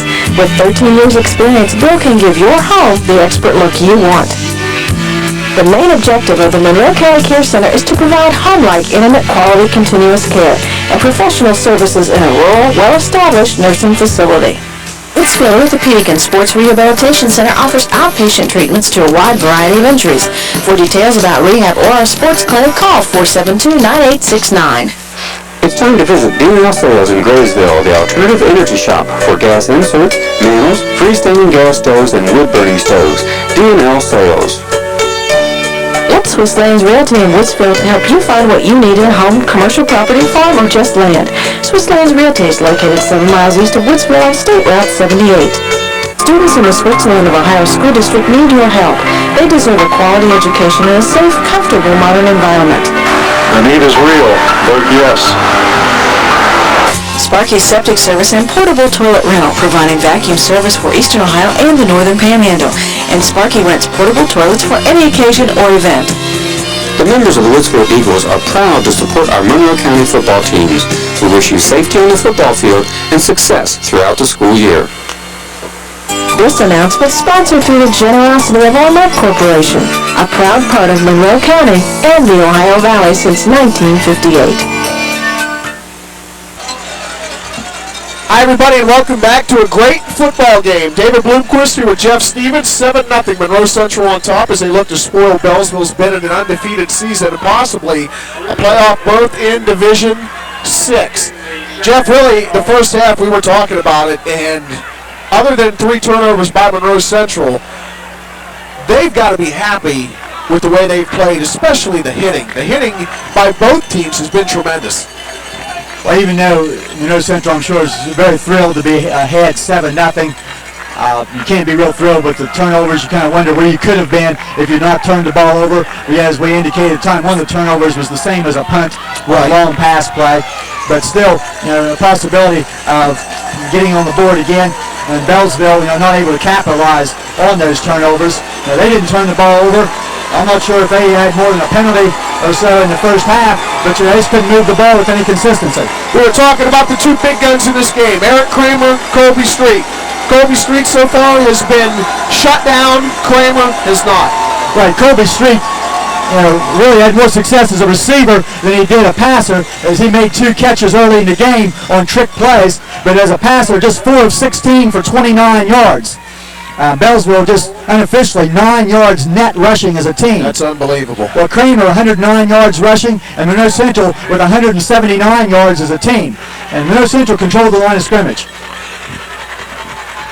So in your mind, who's happier? Dave Caldwell being down only 7-0, or Chase Acosta, who has to look at that domination and say, why are we only up 7-0? Well, if you're Dave Caldwell and you're 9-0, you're never happy being behind. But yet, at the same standpoint, I think maybe he can feel a little bit fortunate that he's only down 7-0, and he's going to get the ball here to start the third quarter. And I'm sure whatever adjustments were made at halftime, we'll see evident here just within the next couple of seconds. Well, here we go. The second half is underway, and Colby Street's going to take this kickoff just like he did the other one. Straight up the field he goes, and he goes down. Kramer in there on the tackle along with Darren Grubb. Grubb has made some nice tackles on special teams for Monroe Central. Yeah, he makes the kick and he just follows the ball down the field, and he doesn't look like he would run well. He's a big kid, but he's down early on both kickoffs tonight. Well, let's see if the vaunted Beallsville offense can get going. They couldn't do anything. As Jeff told you, 6 net yards in the first half, or 9 was that. I don't think it really matters. Yeah. Anytime it's single digits, that's not good if you're the offensive team. You're right. Street's going long ball. It's underthrown, and it is almost picked off. And Street's picking himself up off the ground. And Monroe Central in the first half pressured him tremendously, and they are picking up right where they left off. That's Daniel Ludwig, trying to walk the tightrope on that far side. Had a hand on the ball, tried to keep his feet down inbounds, but not able to make the play. But knocking the ball down for an incompletion as Beallsville comes out and looking to go deep downfield. And they really had as much success as any time in the first half when they shortened their passing game and went with a little bit of the intermediate game. Chris Stewart and Billy Bauer wide right. Street looking that way. Under pressure again. Breaks free. Looking for the outside. Street has it to the 40, to midfield, to the 45, and he's driven out of bounds at the 42 of Monroe Central. In on the tackle, Jesse Nippert and Matt Cole. There, the containment broke down, and Street takes advantage of it. Well, he was able to get to the outside, picked up a block, and a couple not of the best pursuit angles by Seminole players. And you look at a team like Beallsville, and if you're Monroe Central, you're happy with a 7-point lead, but you know that 7-point lead can be gone in a matter of one play at any time. First down, Beallsville from the Monroe 42. Pressure up the middle, wide open down the middle. This is going to be a Beallsville touchdown. Luke Caldwell, a 5'8", 155-pound junior, takes it in from 42 yards out, and we have a 7-6 ball game. The Beallsville's come out in the second half. They put Street in kind of a short shotgun type formation to give him a little bit of time, and that play there, and I'm not sure where it came from. Number 2, running right down the middle of the field, Luke Caldwell. He may have come from the tight end position, but wherever he came from, we're in the black shirt within a mile. Well, I noticed Monroe Central blitzed up the middle. They brought everybody, and that middle was cleaned out, and Street read it, threw it right in there, and it paid off with a 42-yard touchdown. Now Colby's on to try to tie this thing up. And it won't be surprising if they run a fake here. They've been known to do that, but they're going to go for the tie. It is up. It is good, and we have a ball game. We knew we had one in the first half. We definitely have one now. Well, that puts a lot more life in things over on the Beallsville side of the field. To come back 32 seconds into the third quarter, they've gotten things even. And, kind of off the record there, before we started back in at halftime, we said, Beallsville can score at any time and how dangerous they could be. So I'm not sure what the adjustments were, or if they just basically had the right play for the wrong defense for Monroe Central. But that goes for 43 yards, and just like that, Street has more than doubled his passing yardage, and more importantly, got his team back even.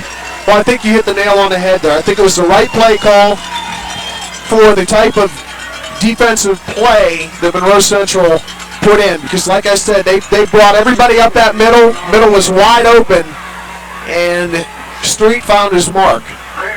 In this situation, we saw Beallsville try kind of an onside squib kick at the start of the game. I would be greatly surprised to see that again because of the field position. They'll test out the return man deep, Nippert, and Friday. Well, it's a lone line drive. Any worms that happen to pop their head and take a look just got KO'd. This is Friday, and he gets stuck. Another hard hit. Chris Stewart Chris Stewart pretty quiet during the first half, only one reception, and really didn't see a lot of tackles as the Seminoles were able to get into the secondary, but he makes himself known with a big hit on this kickoff. So now Old Momentum has went to the side of the blue.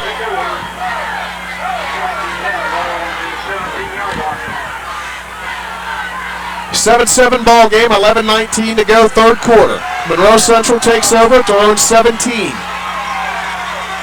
The Blue Devils sideline urging their fans on for a little bit of noise. They're getting it.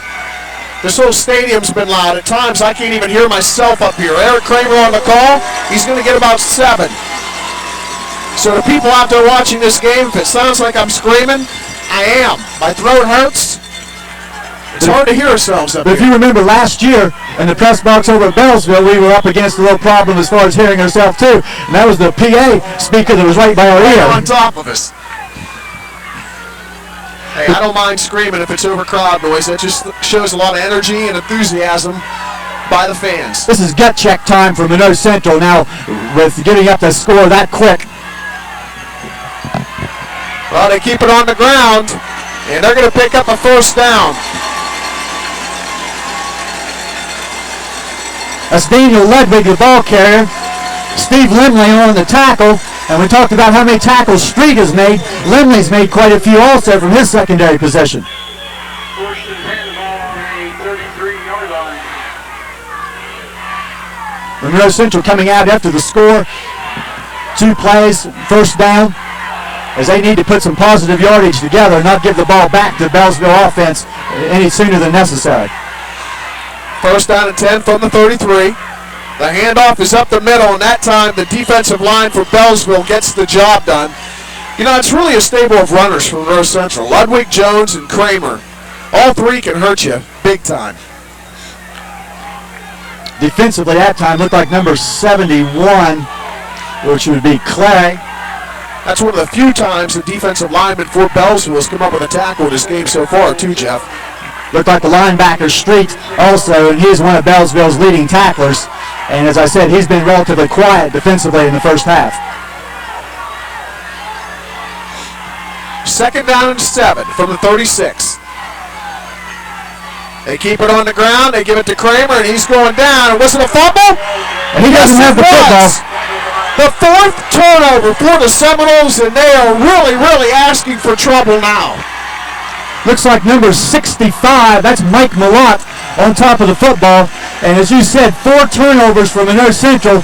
And when you cough it up at your own 35-yard line, and momentum has already swung to the other side, this really puts the pressure on the defense.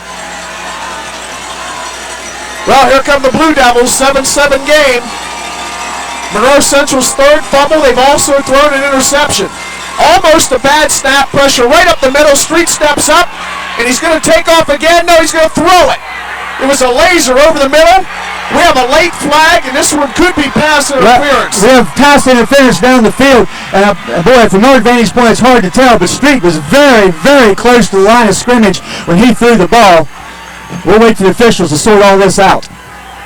As a matter of fact, I think he tripped over the line of scrimmage. He was so close. And it is defensive pass interference against Monroe Central, and there is no flag, so Street must have been right at or behind the line of scrimmage.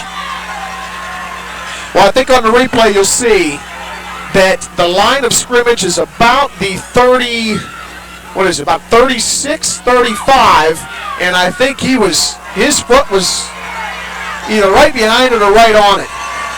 Well, from here, I've got to say Beallsville may have gotten a break on that play because it looked like Street definitely was past the line of scrimmage, but they get the benefit of the call, which takes it to the 20-yard line, and they're in business.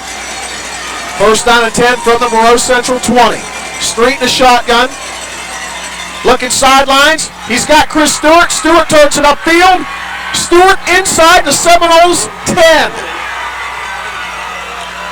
Another first down for Beallsville. This time, first and goal. Yeah, for people that followed Beallsville at all this year, followed Beallsville in the past, we know the great quarterbacks that they've had over the years, but they've also had some great receivers who can take that short pass such as that and turn it into a big gain. And Chris Stewart almost went the full distance there, but able to get his first down at the 9-yard line. Straight in the shotgun again. Quarterback draw. He's upended right away. He may have gotten back to the line of scrimmage.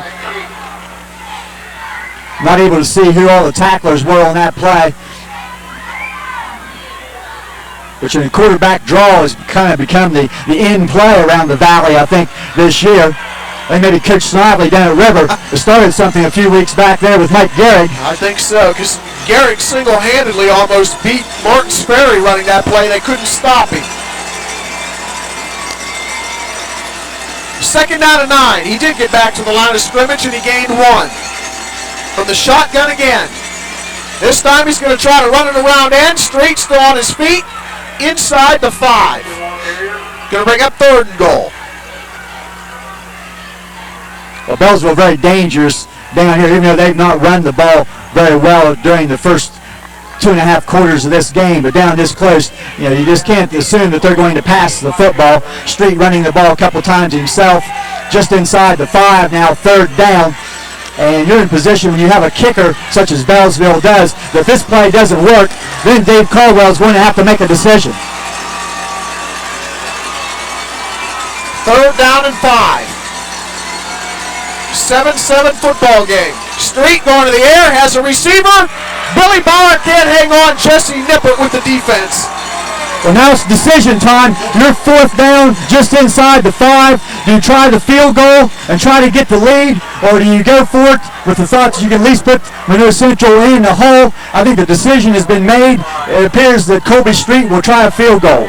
Good decision. You never know with 3 points. We talked about these games. Most of them have been 1, 2, 3-point games. You never know when this is going to come in to be a factor. You got to get the points right now. Well, you remember back last year where Monroe Central had taken a 14-13 lead. Beallsville was able to get down the field. Street kicked the field goal. This will be from 22 yards. Looks pretty good. He nails it, so Beallsville has the lead 10-7 in this football game with 7:30 to go in the 3rd quarter. And I think that's a decision, really, that when you stop and think about it, as we have the time to do up here, was pretty easy for Coach Caldwell. Because as you said, we may go back and forth inside the 20s the rest of this game, and we may have a 10-7 final score. Taking a look at your Bill Forbes scoreboard, 10-7, Beallsville on top. They win at a halftime trailing 7-0. They come out, Colby Street runs for a huge 1st down, then he hooks up with Billy Bauer for 42 yards in a touchdown that brought him even at 7-7. Actually with Luke Caldwell, my fault. Thank you, Jeff. That's why you get paid the big bucks. And then Colby Street just adds 3 on a field goal to give them a 10-7 lead. Well, maybe if I can help you out a little bit, then I can feel worthy to have this jacket on. I told you, Channel 7, they're definitely letting you borrow that because we don't give away anything. Better hope the boss isn't still up hearing that. He's in bed. Another squib kick. I think the guys are a little afraid of Nippert back there. That's well they should be. But this time, the Seminoles bring the squib out to their own 43. That's number 42, Adam Farnsworth, a sophomore. I'm sure he hasn't had the opportunity to run the football in a big varsity game very many times this year, but looked like he knew what to do with it. So a pretty good field position here for the Seminoles as they'll be at their own 43-yard line. But for the first time tonight, they are trailing.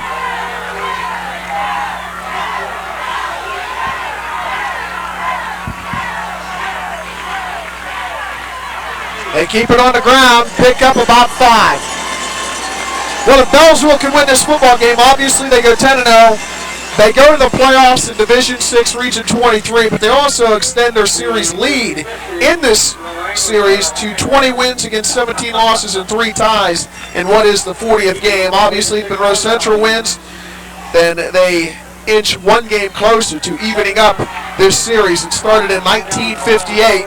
There's been 3 ties in this series. 68, 71, 79. You were in attendance for all 3, weren't you, Jeff? I might have been here for at least one of them. Second down 5 from almost midfield. The pitch to Kramer. And that time, Beallsville does an excellent job of containment. That's number 50, Tommy Malott. And he's a senior veteran on that line, and he really handled the man over him and made the play in the backfield. That's going to lose big yardage, and we haven't seen Kramer lose yardage many times tonight. Luke Caldwell also in on the tackle for Beallsville. Is going to bring up third down, and it looks like a long 9. Unless people have actually been in one of those locker rooms and been around the game of football, you cannot imagine the amount of pride that these seniors on both clubs have. It means a lot, to win this game as a senior. And as you said, Beallsville seniors are trying to make it 3 out of 4. Third down and 10. Ludwig's going to put it up. Jones out in the flat. He's got him. Jones fighting for some tough yardage, and he picks up a first down. Tremendous effort by number 21. Number 2, Luke Caldwell, had the shirt tail but couldn't hold on. He had the shirt tail about 8 yards before the first down, and Jones got that one all by himself. And by the time Stewart could get there to finish the play, Jones had kept his feet, had his first down to the 46-yard line. So the Seminoles trying to get a little something going here after going behind 10-7. Well, they're in Beallsville territory at the 46. 5:34 to go. David Bloomquist here with the call with my man Jeff Stevens, and this time Ludwig's going to keep it himself, pick up another first down and plenty more inside the 35. And there's a flag downfield in the middle of the field near the 33-yard line. We'll have to see what that is, but Ludwig running the option, and again, all the defensive people going to Kramer. Ludwig faked the pitch, stepped around the outside man, had big yardage for first down, but this appears to be a Monroe Central penalty, and is a clipping call. Ludwig did a great job running the ball there, and that was something that was kind of a little bit in doubt when the year began, wasn't it? Him running the football.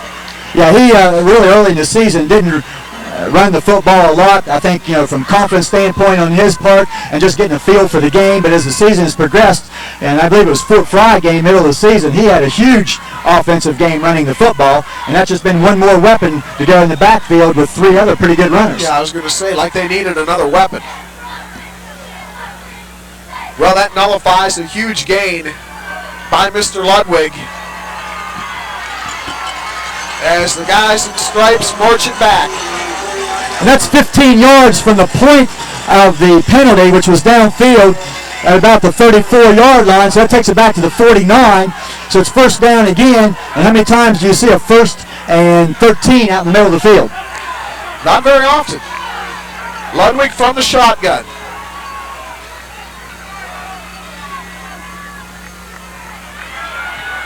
Looking down the middle of the field, he has a man, almost. A great grab by Nippert. There's Limley again, the defender, and we have seen him do a real nice coverage job on different occasions. He had an interception over there, and he was with Nippert pretty well there. Jesse may have had a step on him, but that's a tough ball to throw and a tough one to catch. Nice ball thrown by Ludwig, just a little bit out in front of Nippert, but either way, when you got a guy streaking down the field like that, it's tough to put it right on the money, especially with a defender on his back, but Ludwig got it in there just about as good as you could do it. Second down for the Noles. Looking for that middle screen. He swings it out to Jones. Jones still on his feet inside the 40, 35, down to the 32, and this is going to bring up a third down and short. He may have gotten forward far enough for that first down. That's just a great individual effort. He did. They're giving him the first down. He stepped away from Chris Stewart, and that's 2 nice efforts on short pass receptions by Jones here, and we're going to get a timeout by Beallsville. I was going to say, Josh Jones may have just gotten a new title, third down specialist. We have 5 minutes to go in the third quarter of a 10-7 game. Beallsville is on top.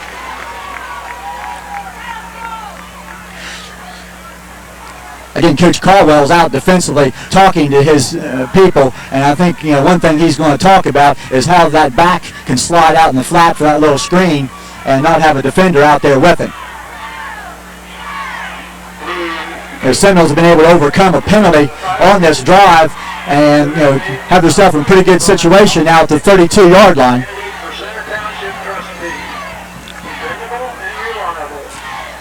We have 2 coaches going head-to-head here. Both over the century mark in wins. I said Sir Cost in his 26 years, 185 wins, 6 playoff trips. Dave Caldwell has also been in the playoffs. He's been here 14 years and has 105 wins in 14 years, 70% winning percentage.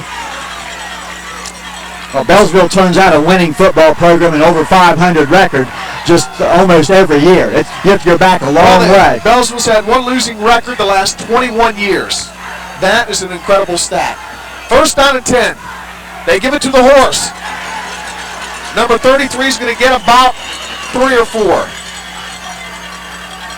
And I believe I heard mentioned, also we talk about Beallsville, that they are one of the smallest, maybe the second smallest school in the state of Ohio that plays football.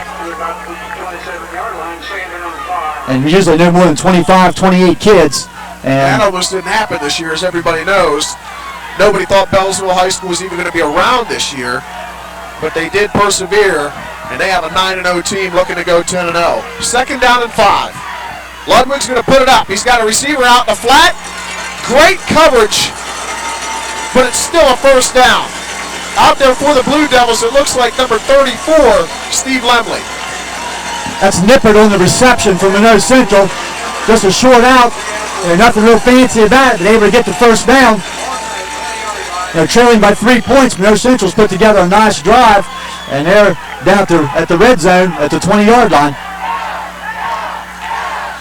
Monroe Central fans starting to whip it up down here.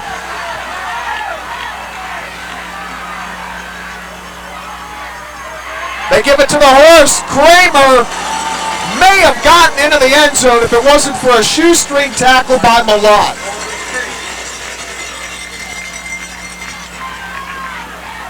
That's still about a 4-yard pickup. 2nd and 6, just shy of the 15-yard line. And again, as we saw in the first half, not a lot of fancy stuff out of Monroe Central. Just lining up, going nose to nose, and controlling that line of scrimmage. Gain of 5 brings up second down. We're getting close to 3 minutes left to go in the third period. This one's to give to Jones, and Jones is going to be close to a first down. I believe it's going to be third down and short. Looks like Bauer, along with Clary and Luke Caldwell, in on the play. Maybe to near the 12-yard line.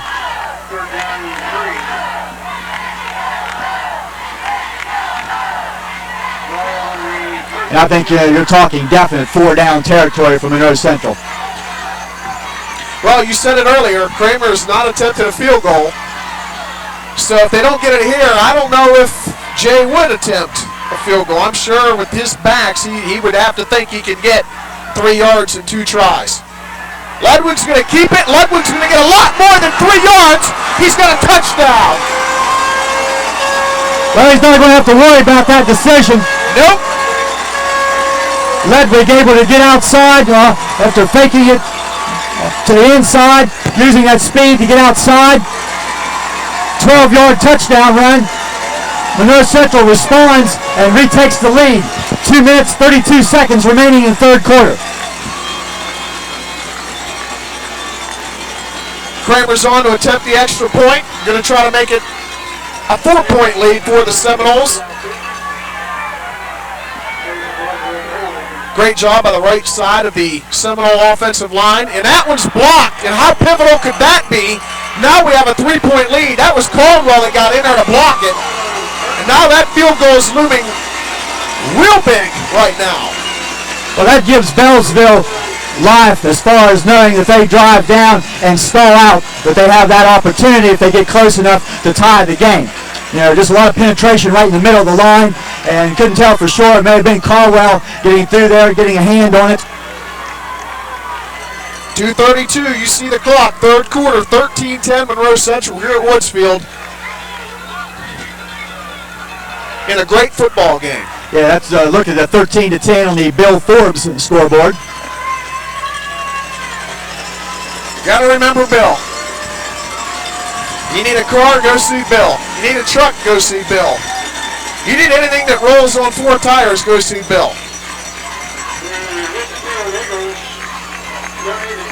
which we talked earlier about the defensive struggle and how this has not been a high-scoring series over the years. If you go back and look at the scores, very few times where you find where both teams are in double figures. Now here we are at 13-10, and things have kind of picked up, and the scoring probably is not over. Nice kick. Straight's going to take it at his 15. Up to the 25, 30, 35, 40, 45, 50. Street cutting it back, still on his feet, inside the 40 of Monroe Central. Darren Grubb and Jesse Nippert. And all of a sudden, this game has a little bit of everything. Yes, it does. Defensive struggle in the first half, almost like a feeling out process between both teams. Now they're letting it all hang out. Going to give me a coronary. Well, from a fan standpoint, this is entertaining.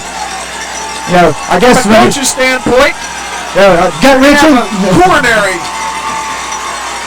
Street from the shotgun, Billy Bauer in motion. Fan noise unbelievable. Get a stoppage applied.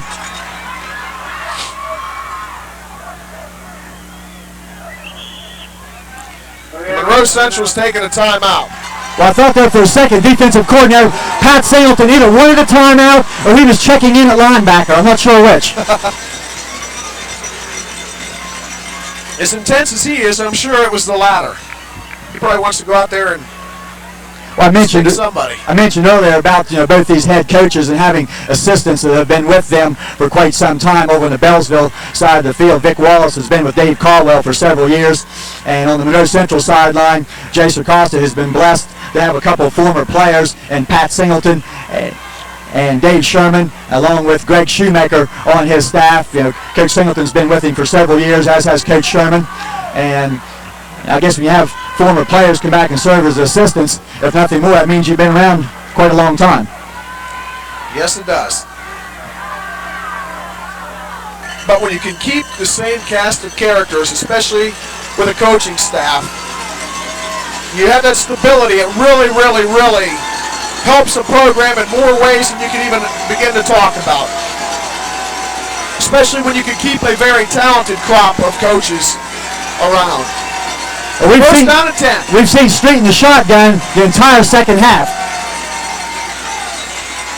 Goes to Billy Bauer. It's picked off.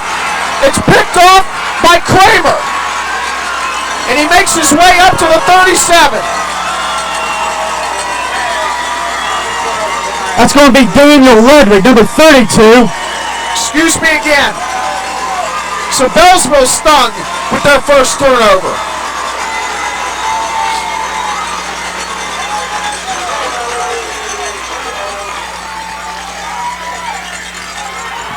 Second interception of the year for Daniel Ludwig. And after the long kickoff return that Colby Street and Beallsville was able to get, and they thought they were in business, now the turnover, and I believe that may be Beallsville's first. Yes, it is. First against 4 for the Seminoles. Big one, too, at 2:12 to go in the third quarter. 13-10 Monroe Central. They take over at their own 43. Kramer gets stuck, and he doesn't have the football. Ludwig does. He gets knocked out of bounds, and that's going to bring a penalty flag against Colby Street for a late hit.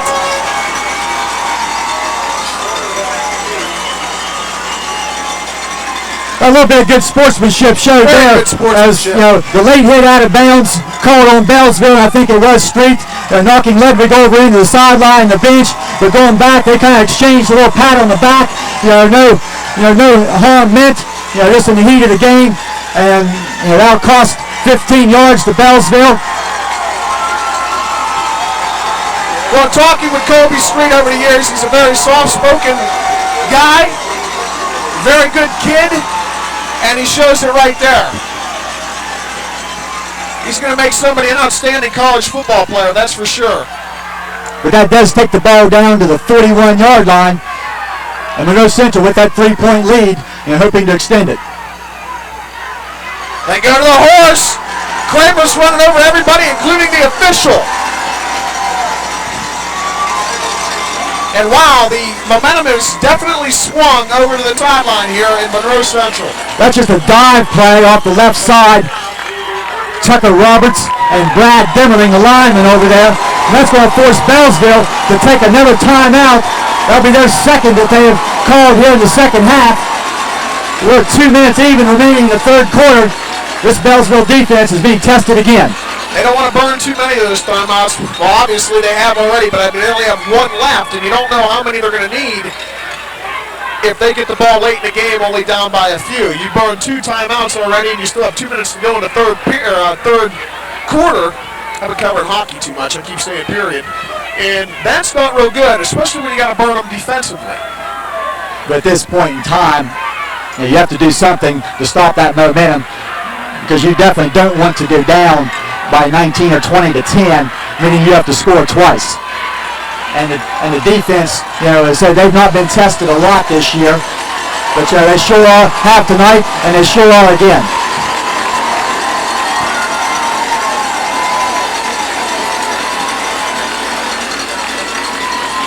For anybody out there watching this game who has not experienced the Monroe Central Beallsville game, come on out here next year. We don't know how long Beallsville is going to be around, but come on out here, because you will experience one of the finest times you'll ever have watching a high school football game. This is what it's all about.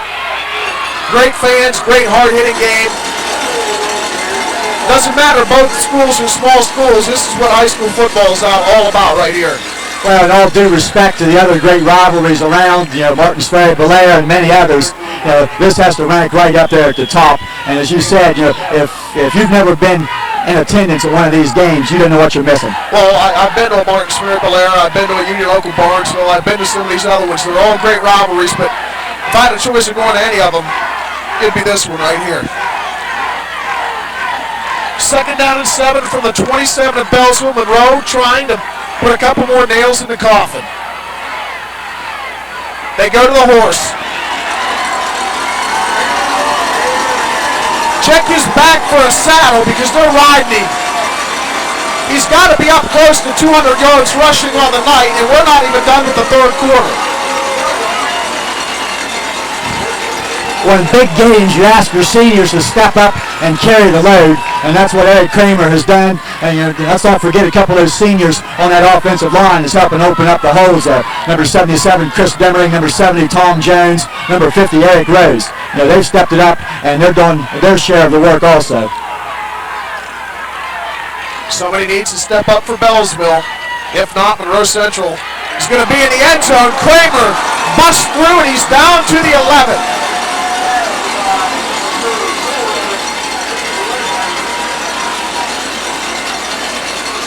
First down, Monroe Central.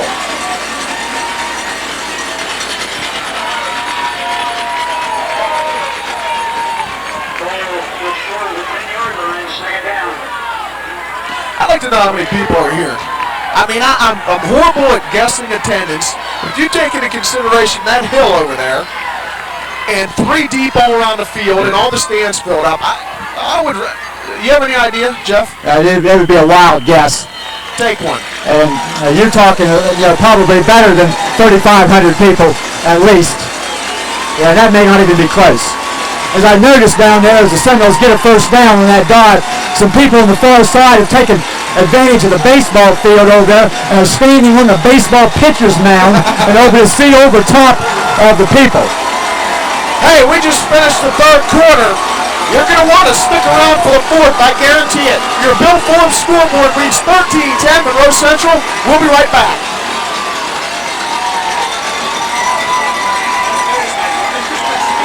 Your support of the $5.8 million bond levy on November 4th is something we owe our students in giving them the tools needed to reach their educational potential.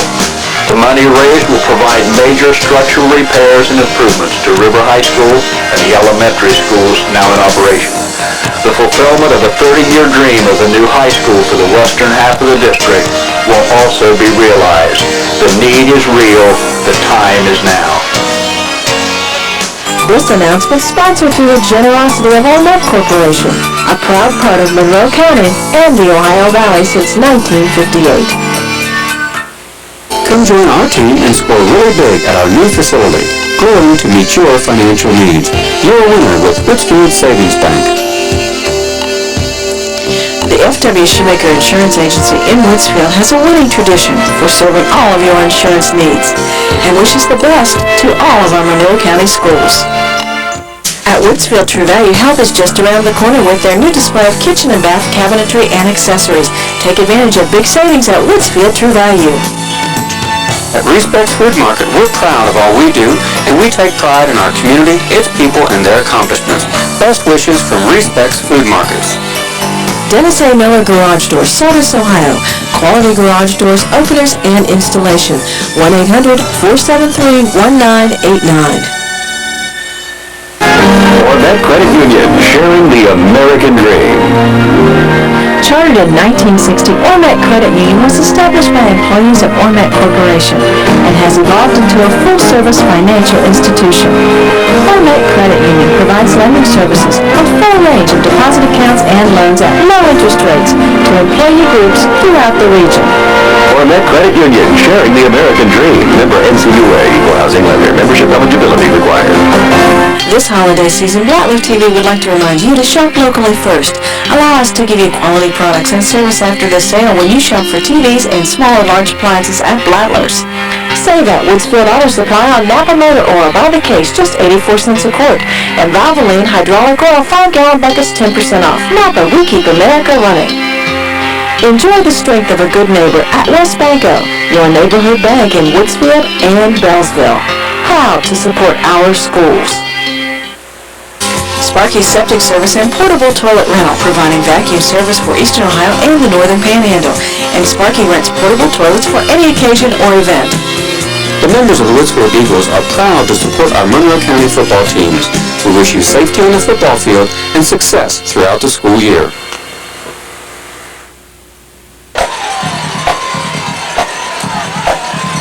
Welcome back, everybody. David Bloomquist here with Jeff Stevens from Woodsfield. 13-10, your score on the Bill Forbes scoreboard as we enter the fourth quarter. And Monroe Central is at the doorstep knocking. But the question is, will Beallsville let them in? If they do, the Blue Devils are in a world of hurt. Yeah, it's already 13-10, Monroe Central. Seminoles now first and goal at the 6-yard line. If they can get one in the end zone, that's really going to put the pressure on the Beallsville offense. They go to the horse. He's inside the 5 to about the 3. Well, we talked about the Monroe Central seniors, and here's where you ask the Beallsville seniors to step it up here. Guys like Chase Schinderline, Eric Milhone, Tommy Malott. And those guys in the trenches, Chad Kenny, they're now going to really own their pad. Second down and 1 from the 1. Josh Jones. Is he in? You better believe it. Touchdown Seminoles. And they have a 19-10 lead pending the extra point.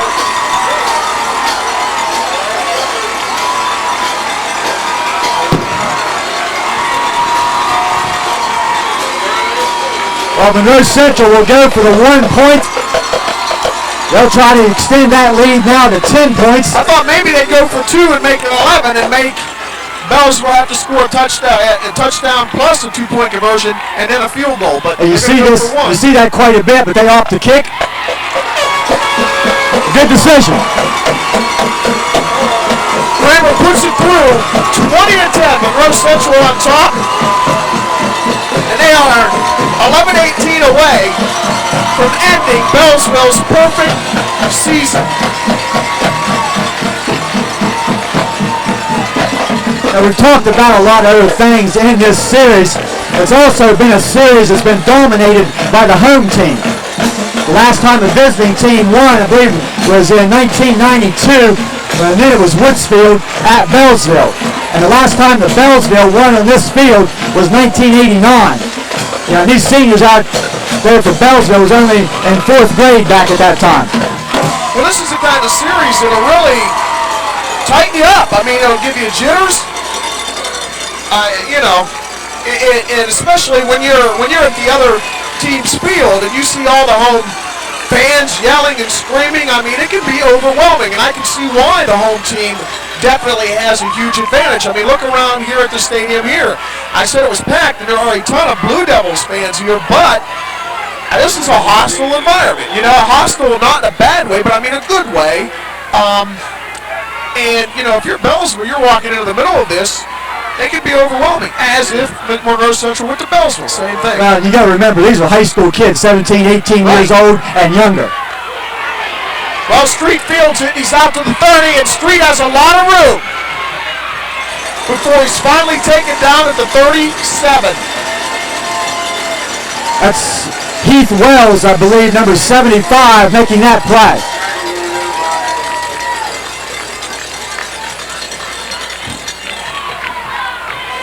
Well, Beallsville obviously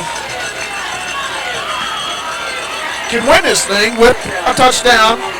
Obviously, 11:09 left to go. Anything can happen, but my point is, that field goal is still looming large that they kicked earlier because that has kept them within 10, a score and a field goal. Well, we saw Beallsville score earlier, 32-second drive, so they can score at any time. There's your man Chris Stewart, who's been quiet tonight until right there he picks up 9 yards. And Stewart has that ability to take that short slant 4, 5, 6 yards across the line of scrimmage and turn it into a big play. Daniel Ludwig coming off the field. He was rolling around, may have cramps. I saw him stretching him on the sidelines right after the Monroe touchdown, and they're doing it again. Second down and 1. Street with a shotgun. Looking outside to Stewart again. He has him, and Stewart picks up 5 more. He's tackled by Woodby, Cecil, and Kramer, but again, just a short hitch pattern. Not designed to get more than 3 or 4 yards, and that's all he got, but that was more than enough. Beallsville now just like that into Monroe Central territory across the 50-yard line, and it didn't take them long to get there. We're approaching 10 minutes to go in the game, 20-10, Monroe Central on top. They've got twins to both sides of the field. Get off down the middle of the field, and Street has a lot of room. He's inside the 40, still on his feet, 35, 30, before he goes out of bounds at the 26. Well, I don't recall how much time was left at the time of that kickoff, but there hasn't been very many seconds off the clock now. We're still 10:01, and Beallsville's in business. One thing you have to like about Street, he makes up his mind right now. He drops back. If nobody's open, he's gone. If he sees daylight, he's gone. And a lot of quarterbacks get in trouble because they dance around, they wait, and things fall apart. If he sees daylight, he's tucking and running. Well, the formation has kind of opened up the middle of the field as they have twins right and twins left. Oh, Billy Bauer wide open at the 15, and he is hammered by Nippert, but not after he gains 7.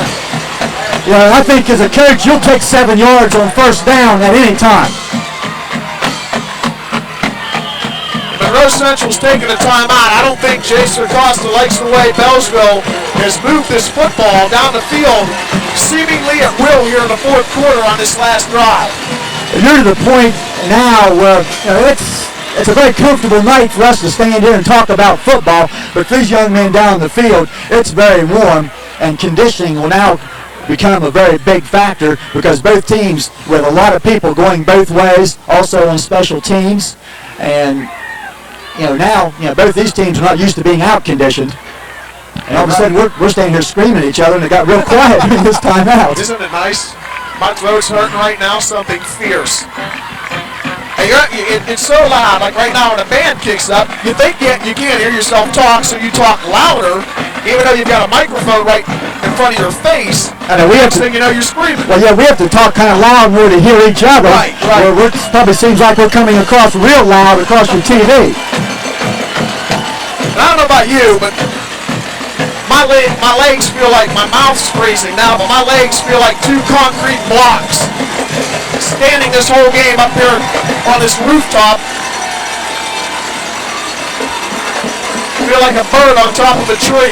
Second down and 1. Street looking out the flat, has his receiver inside the 10. First down and goal for Beallsville.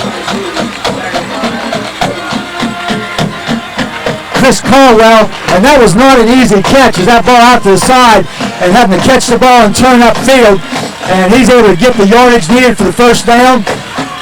Looks like they're going to put him at about the 8-yard line.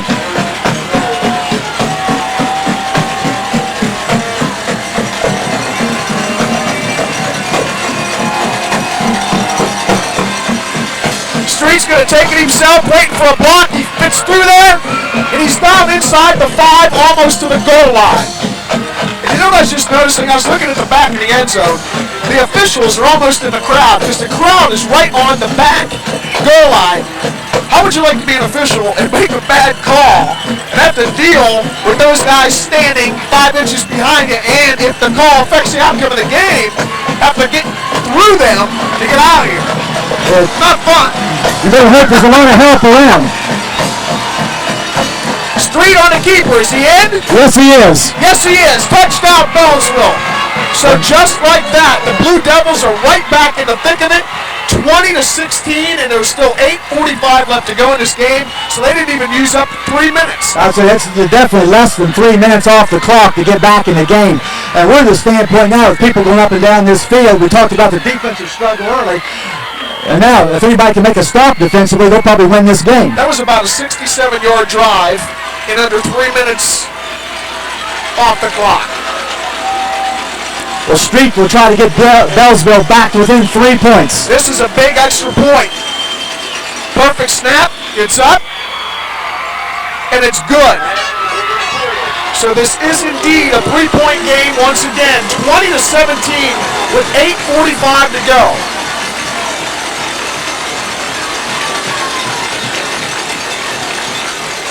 And in the first half, Street was contained very well. In the second half, he's broken loose. Well, I think maybe the play calling has been with the shorter, more intermediate type passes rather than the big play, and then he's made a couple of big runs. And you also have a lot of two-way players for both teams, Street included, but who may be sucking a little wind on defense, you know, and it might be taking its toll. Because I'll tell you what, Monroe Central has got some studs on defense. You have Kramer, Shoemaker, Jones, some of the guys up front, Nippert in the backfield. You got some guys who like to hit and like to tackle, and, you know, it's a long game, a long night. It might be taking their toll on them, taking nothing away from Street. There's a lot of factors. If you're wearing that Beallsville blue and white, all you need to do is look up at the scoreboard and know what's on the line, and I don't think anybody's going to admit to being tired. Another squibber by Street, taken at the 35-yard line and downed. Number 24, Ben Miller. And he just didn't mess around to try to pick that ball up. He just fell on it. He'll give his teammates decent field position at the 35-yard line.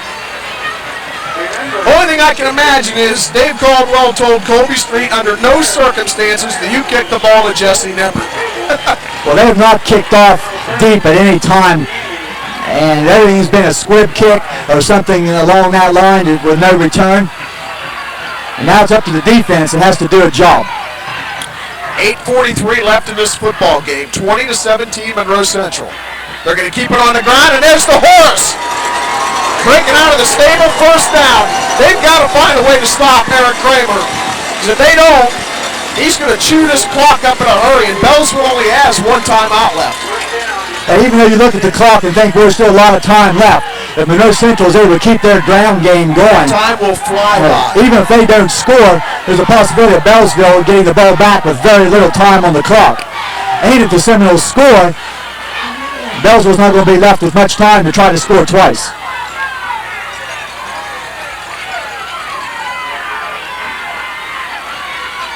First down and 10 from the 47. Full house backfield. This time they give it to Ludwig, and Ludwig has a lot of running room. He's trying to fight Street out of the way. Street takes him down, but not before another first down. That's about the third really nice run we've seen Daniel Ludwig have tonight. Just when you think, well, probably nobody's going to touch the ball except Kramer, then boom, here comes somebody different. In this case, Daniel Ludwig. About a 12-yard pickup, first down. Monroe Central now in Beallsville territory, 42-yard line.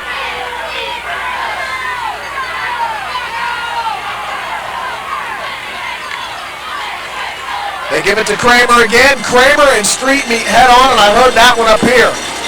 Neither guy won that battle. They both went down right next to each other.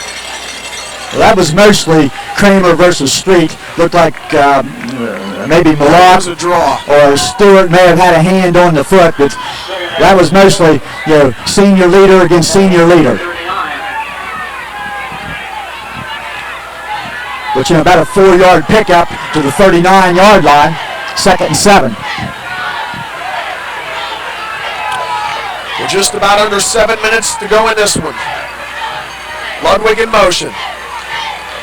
They give it to Kramer, and Kramer is going to be close to another first down if Monroe Central keeps rumbling, and that clock keeps ticking. We're heading towards 6:30 to go in the game. They've changed things up pretty well. Over the left side, ain't over the right side. They're not showing any favoritism to one side or the other. And it seems to be positive yardage no matter where they go. Jason Cross has got to be happy with the way the offense keeps churning out the yards, but then on the other hand, he's got to be a little nervous. They've turned it over 4 times tonight, and I guarantee you that's in the back of his head somewhere. The give to Kramer, another first down, move the chains.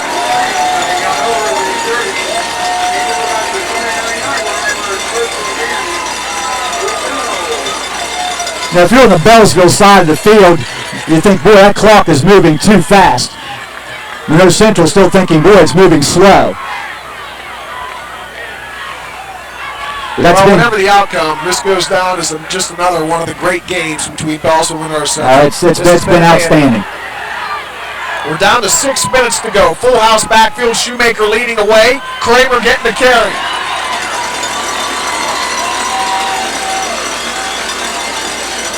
Excuse me, that was Ludwig.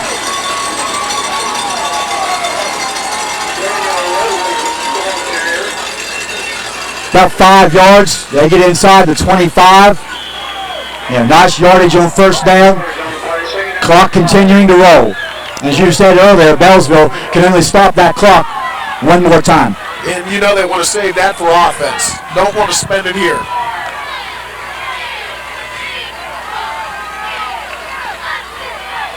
Kramer gets a carry, trying to break it to the outside. He can't do it. It's going to break up a 3rd down and short. Either way, Monroe Central is again in 4-down territory. Luke Caldwell on the tackle. He just better able to grab a hold of that shirt and hold on, get some help, bring up 3rd down and about a yard. Ball just inside the 20. They need to get to the 19. We're now under 5 minutes remaining.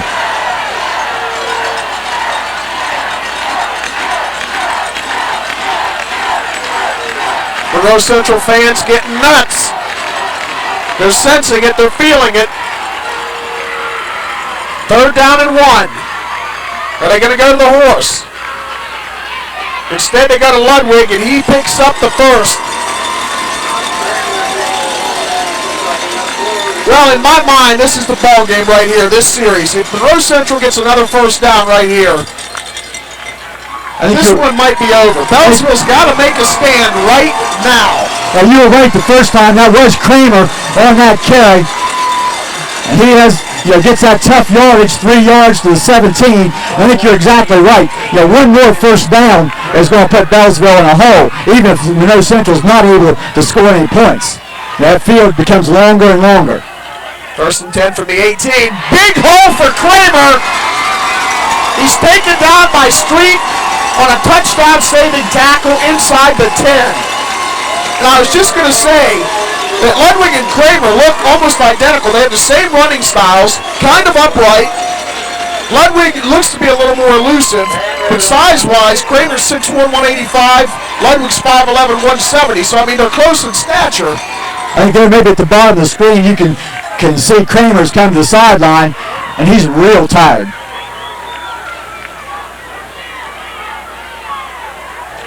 We have a stoppage of play here for a measurement. Well, Kramer's got to be over 200 yards without a doubt in this football game. He was over 100 in the first half, and he's been unstoppable in the second half. We're at 4:08. The clock will start again once the chains are reset. 1st and goal. Beallsville's going to go ahead and spin that last time out. That's going to make it tough, Jeff. If Monroe Central scores here, Beallsville's going to need 2 touchdowns, and they're going to have to do it without any timeouts. and less than 4 minutes to go in the football game. But you have to come up with something if you're Beallsville to try to get out of this without any points. All right, now I'm going to put your brain to work. You go. Are you in 4-down territory right now, or say if you face a 4th down and about 4 or 3 for a touchdown, do you go for that 3-point field goal and extend your lead to 6 and make them score a touchdown to beat you? We'd be very tempted to do a field goal, even though that has not been attempted any time all year by Monroe Central, just from the standpoint of taking the field goal out of play. I don't think you're going to see that situation because Beallsville has not been able to stop Monroe's running game anyway. So with 4 downs from the 8, I can't see it being stopped just because it hasn't been done yet. Yeah, because even if they don't score, probably going to be all running plays, and Beallsville to get the ball with maybe 2 minutes left and have to go something like 95 yards. But they can do it. I mean, we saw them go, what was it, 67 yards in under 3 minutes. So can be done. As you said earlier, Beallsville really has not stopped the Monroe Central offense at any time in this game. Well, here we go. 1st down and goal from the 8. They give it to Josh Jones, and he's hit immediately, but staggers forward for a gain of a couple. Brings up 2nd down.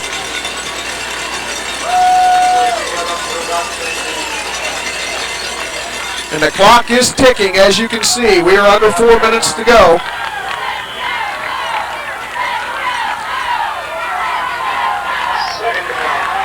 Coach Acosta will not be in any big hurry to get those plays in.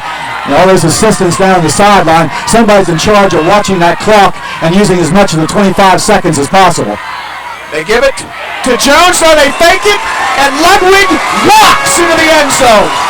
Tremendous fake. I didn't know where it was. Very good ball faking. That's 2 big touchdowns by Jason Ludwig here in the second half. That now puts Monroe Central up by 9 with the extra point upcoming. Beallsville 3:28, no timeouts. It's not looking very good. The Monroe sidelines, sheer bedlam right now. The coach is jumping up and down. The fans going nuts. And over at Beallsville sideline, it is very, very quiet. That a Beallsville player is down on the field.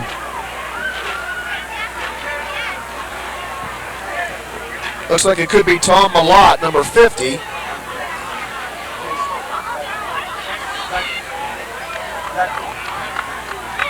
Hopefully he just got the wind knocked out of him.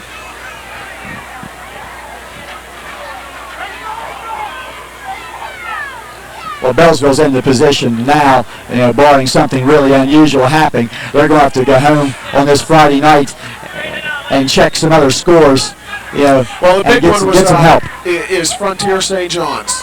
Dave Caldwell told me if Frontier can beat St. John's, then pretty much they're in pretty good shape. There's a couple different things like that need to happen, which are definitely possibilities. So this does not end the Beallsville hopes entirely, but until you get some scores, it puts Beallsville in a waiting game.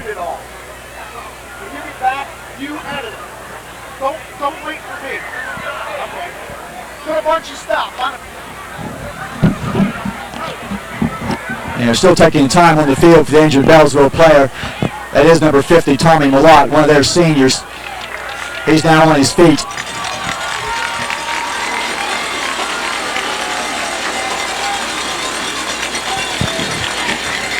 Now, one thing that happens here, talking about the fans' support tonight, whomever in the county makes the playoffs, the other schools have always seemed to jump on board and follow those teams. We know River's going to be playing on Friday night.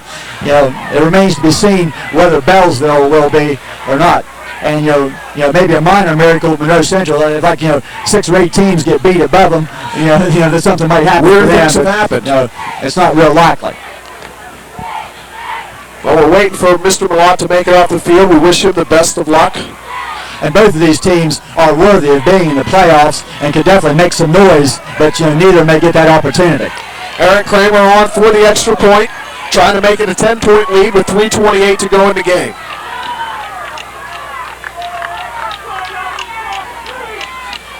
The kick is up, and it is good. 27-17, your score in the 40th meeting between Beallsville and Monroe Central. And it looks like the Seminoles will be on their way to disrupting an unbeaten quest by the Beallsville Blue Devils. They would return the favor of last year. But there still is 3:28 left to go, but Beallsville has no timeout, so I think it's going to be very, very, very difficult. And you just had a look there at that Bill Forbes scoreboard at 3:28 remaining, 10-point lead for Monroe Central. And if you would have told me this afternoon that there would be a total of 44 points scored in this game, I would have said you were crazy. See, I thought it would be. I actually did. That's what I said in the first half. I thought there would be a little more fireworks, but after the first half, I didn't expect this. I'd be a liar if I told you I did. Well, that's 20 points in the second half by Monroe Central, 17 by Beallsville, so that's a 37-point second half by both teams combined, and we still may not be done. I don't think we will be, and I think we're going to get to see Colby Street show off his cannon a little more, because now he's going to be sitting back in that shotgun just slinging away. Along with a quick touchdown and an onside kick. And Beallsville is going to start out with great field position. You know what? I'm not a coach, and I'm not into second-guessing coaches, but I don't agree with those squib kicks. Why give them great field position? They have less field to cover and more time to use it. Kick it away and take the chance. The odds are if somebody running it back are nil. Kick the thing off. We've seen Beallsville have a couple real big kickoff returns. Right. But as you say, in this situation, I think your chances are better. And we get a flag from the referee. He's going to call Beallsville for a dead ball illegal procedure. And like I said, I'm in no way second-guessing anybody, because we got two of the best coaches in the Valley going here. I'm just saying, if I were a coach, I would kick that thing off and, try to pin it. Monroe's been kicking off pretty good as far as the kicks go. Try to pin them back and try to angle it away from Colby Street. Well, now Monroe Central gets the benefit of that 5-yard penalty on Beallsville. So it's now at the 38-yard line, 1st and 15. Backside pressure. Street goes down. Huge sack by Shoemaker. He's been at it all night long, and he finally gets in. And clock running. It's going to take a while to get all the receivers back to the huddle. We're going to be well under 3 minutes when the next snap is made. Second down and about 22 yards to go. Listen, if you're a defensive lineman, you just love this situation. You know they're passing, you tee off and go. You can see Jesse Nipper playing center field all the way back at midfield. The line of scrimmage is the 31. His job is to make sure nobody gets behind him, and that ball is incomplete. Intended receiver was Bauer. That's Daniel Ledwig coming up defensively, getting a hand on the ball. And if he'd been able to make the interception on that play, he had nothing but green grass, and he would have sent people to bed real early.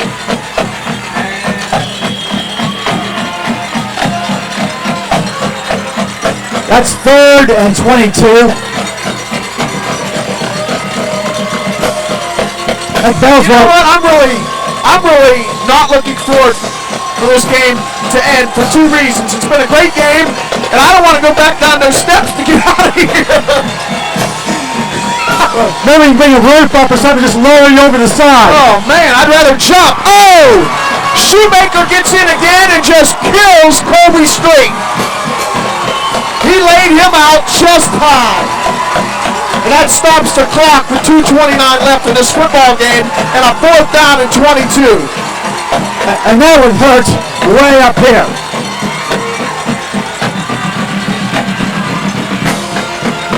Tell you, you've got some animals on that Seminole defense. You got some kids that I think eat raw meat. They like to hit, they're mean, and they'll stick you in a heartbeat. I'm talking about Kramer and Shoemaker. This is 4th and 22.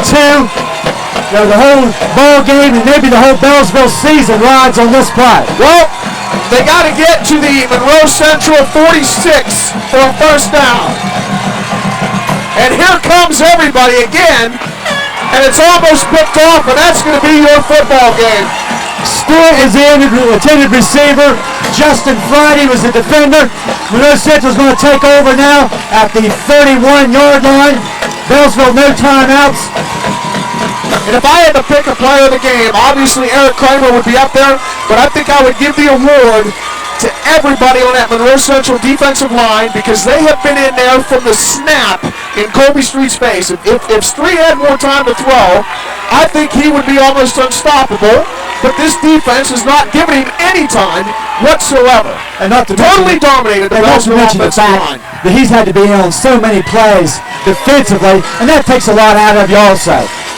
Well, Beallsville has no timeouts, and this clock's going to keep on going. So in the 40th meeting, Monroe Central is going to come out with a victory to finish their year 8-2, which is what they were last year. 8-2. They were 9-1 last year. Beallsville, meanwhile, will fall to 9-1 and hope they get some help in making the Division VI playoffs. I think they will make it, but you never know. You never know. The all-time series goes to 19-18-3, with Beallsville getting the nod with that one extra win. And Dave Caldwell drops to 8-7 against Jay Sircosta. Obviously, Sircosta 7-8.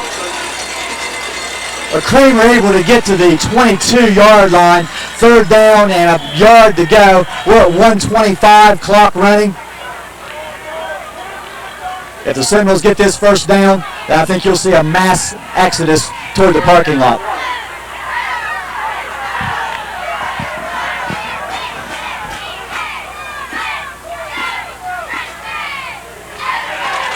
Why not give it to Kramer? He's been there all night for you. He picks up a first down, and that is definitely the ball game. We're at 1:01 with Beallsville having no way to stop the clock. Just put the knee down 2 or 3 times. And if you're Monroe Central, you'll enjoy this.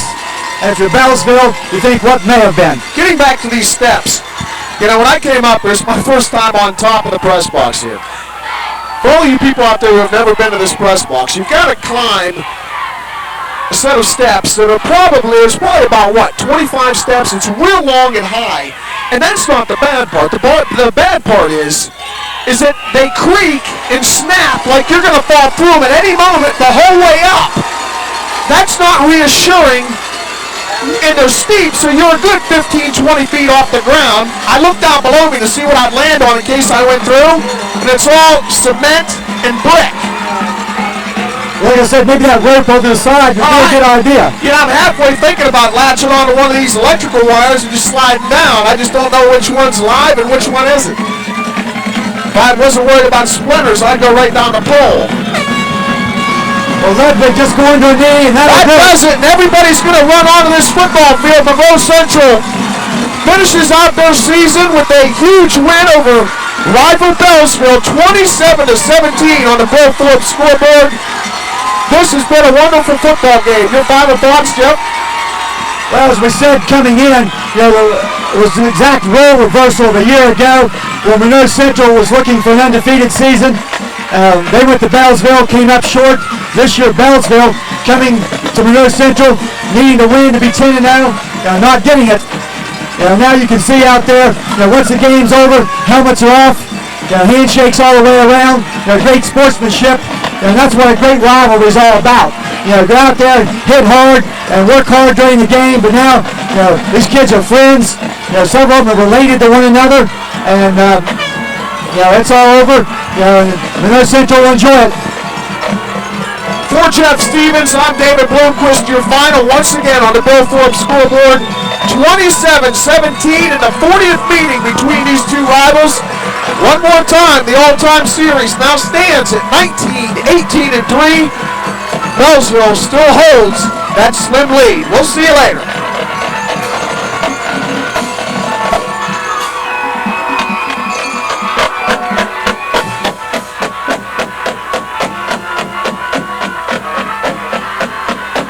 Students in the Switzerland of Ohio School District need your help.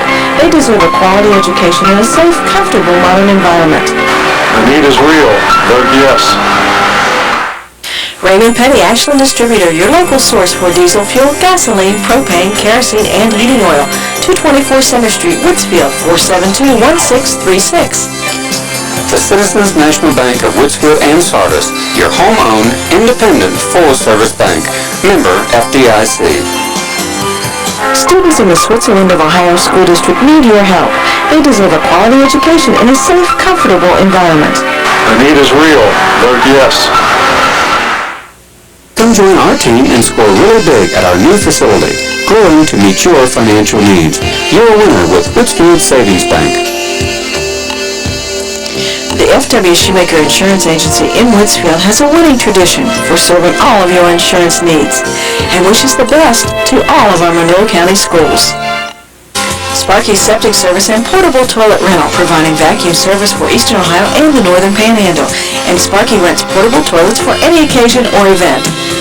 The members of the Woodsfield Eagles are proud to support our Monroe County football teams. We wish you safety on the football field and success throughout the school year. The passage of the one-year $6.2 million emergency levy on November 4th will generate $1.7 million for debt reduction in our school district. This will help stabilize the financial situation of our district, and money now being spent on loan repayment and interest can be used for more constructive purposes. This will greatly benefit the students of our district. Our young people deserve our support. Vote yes on November 4th.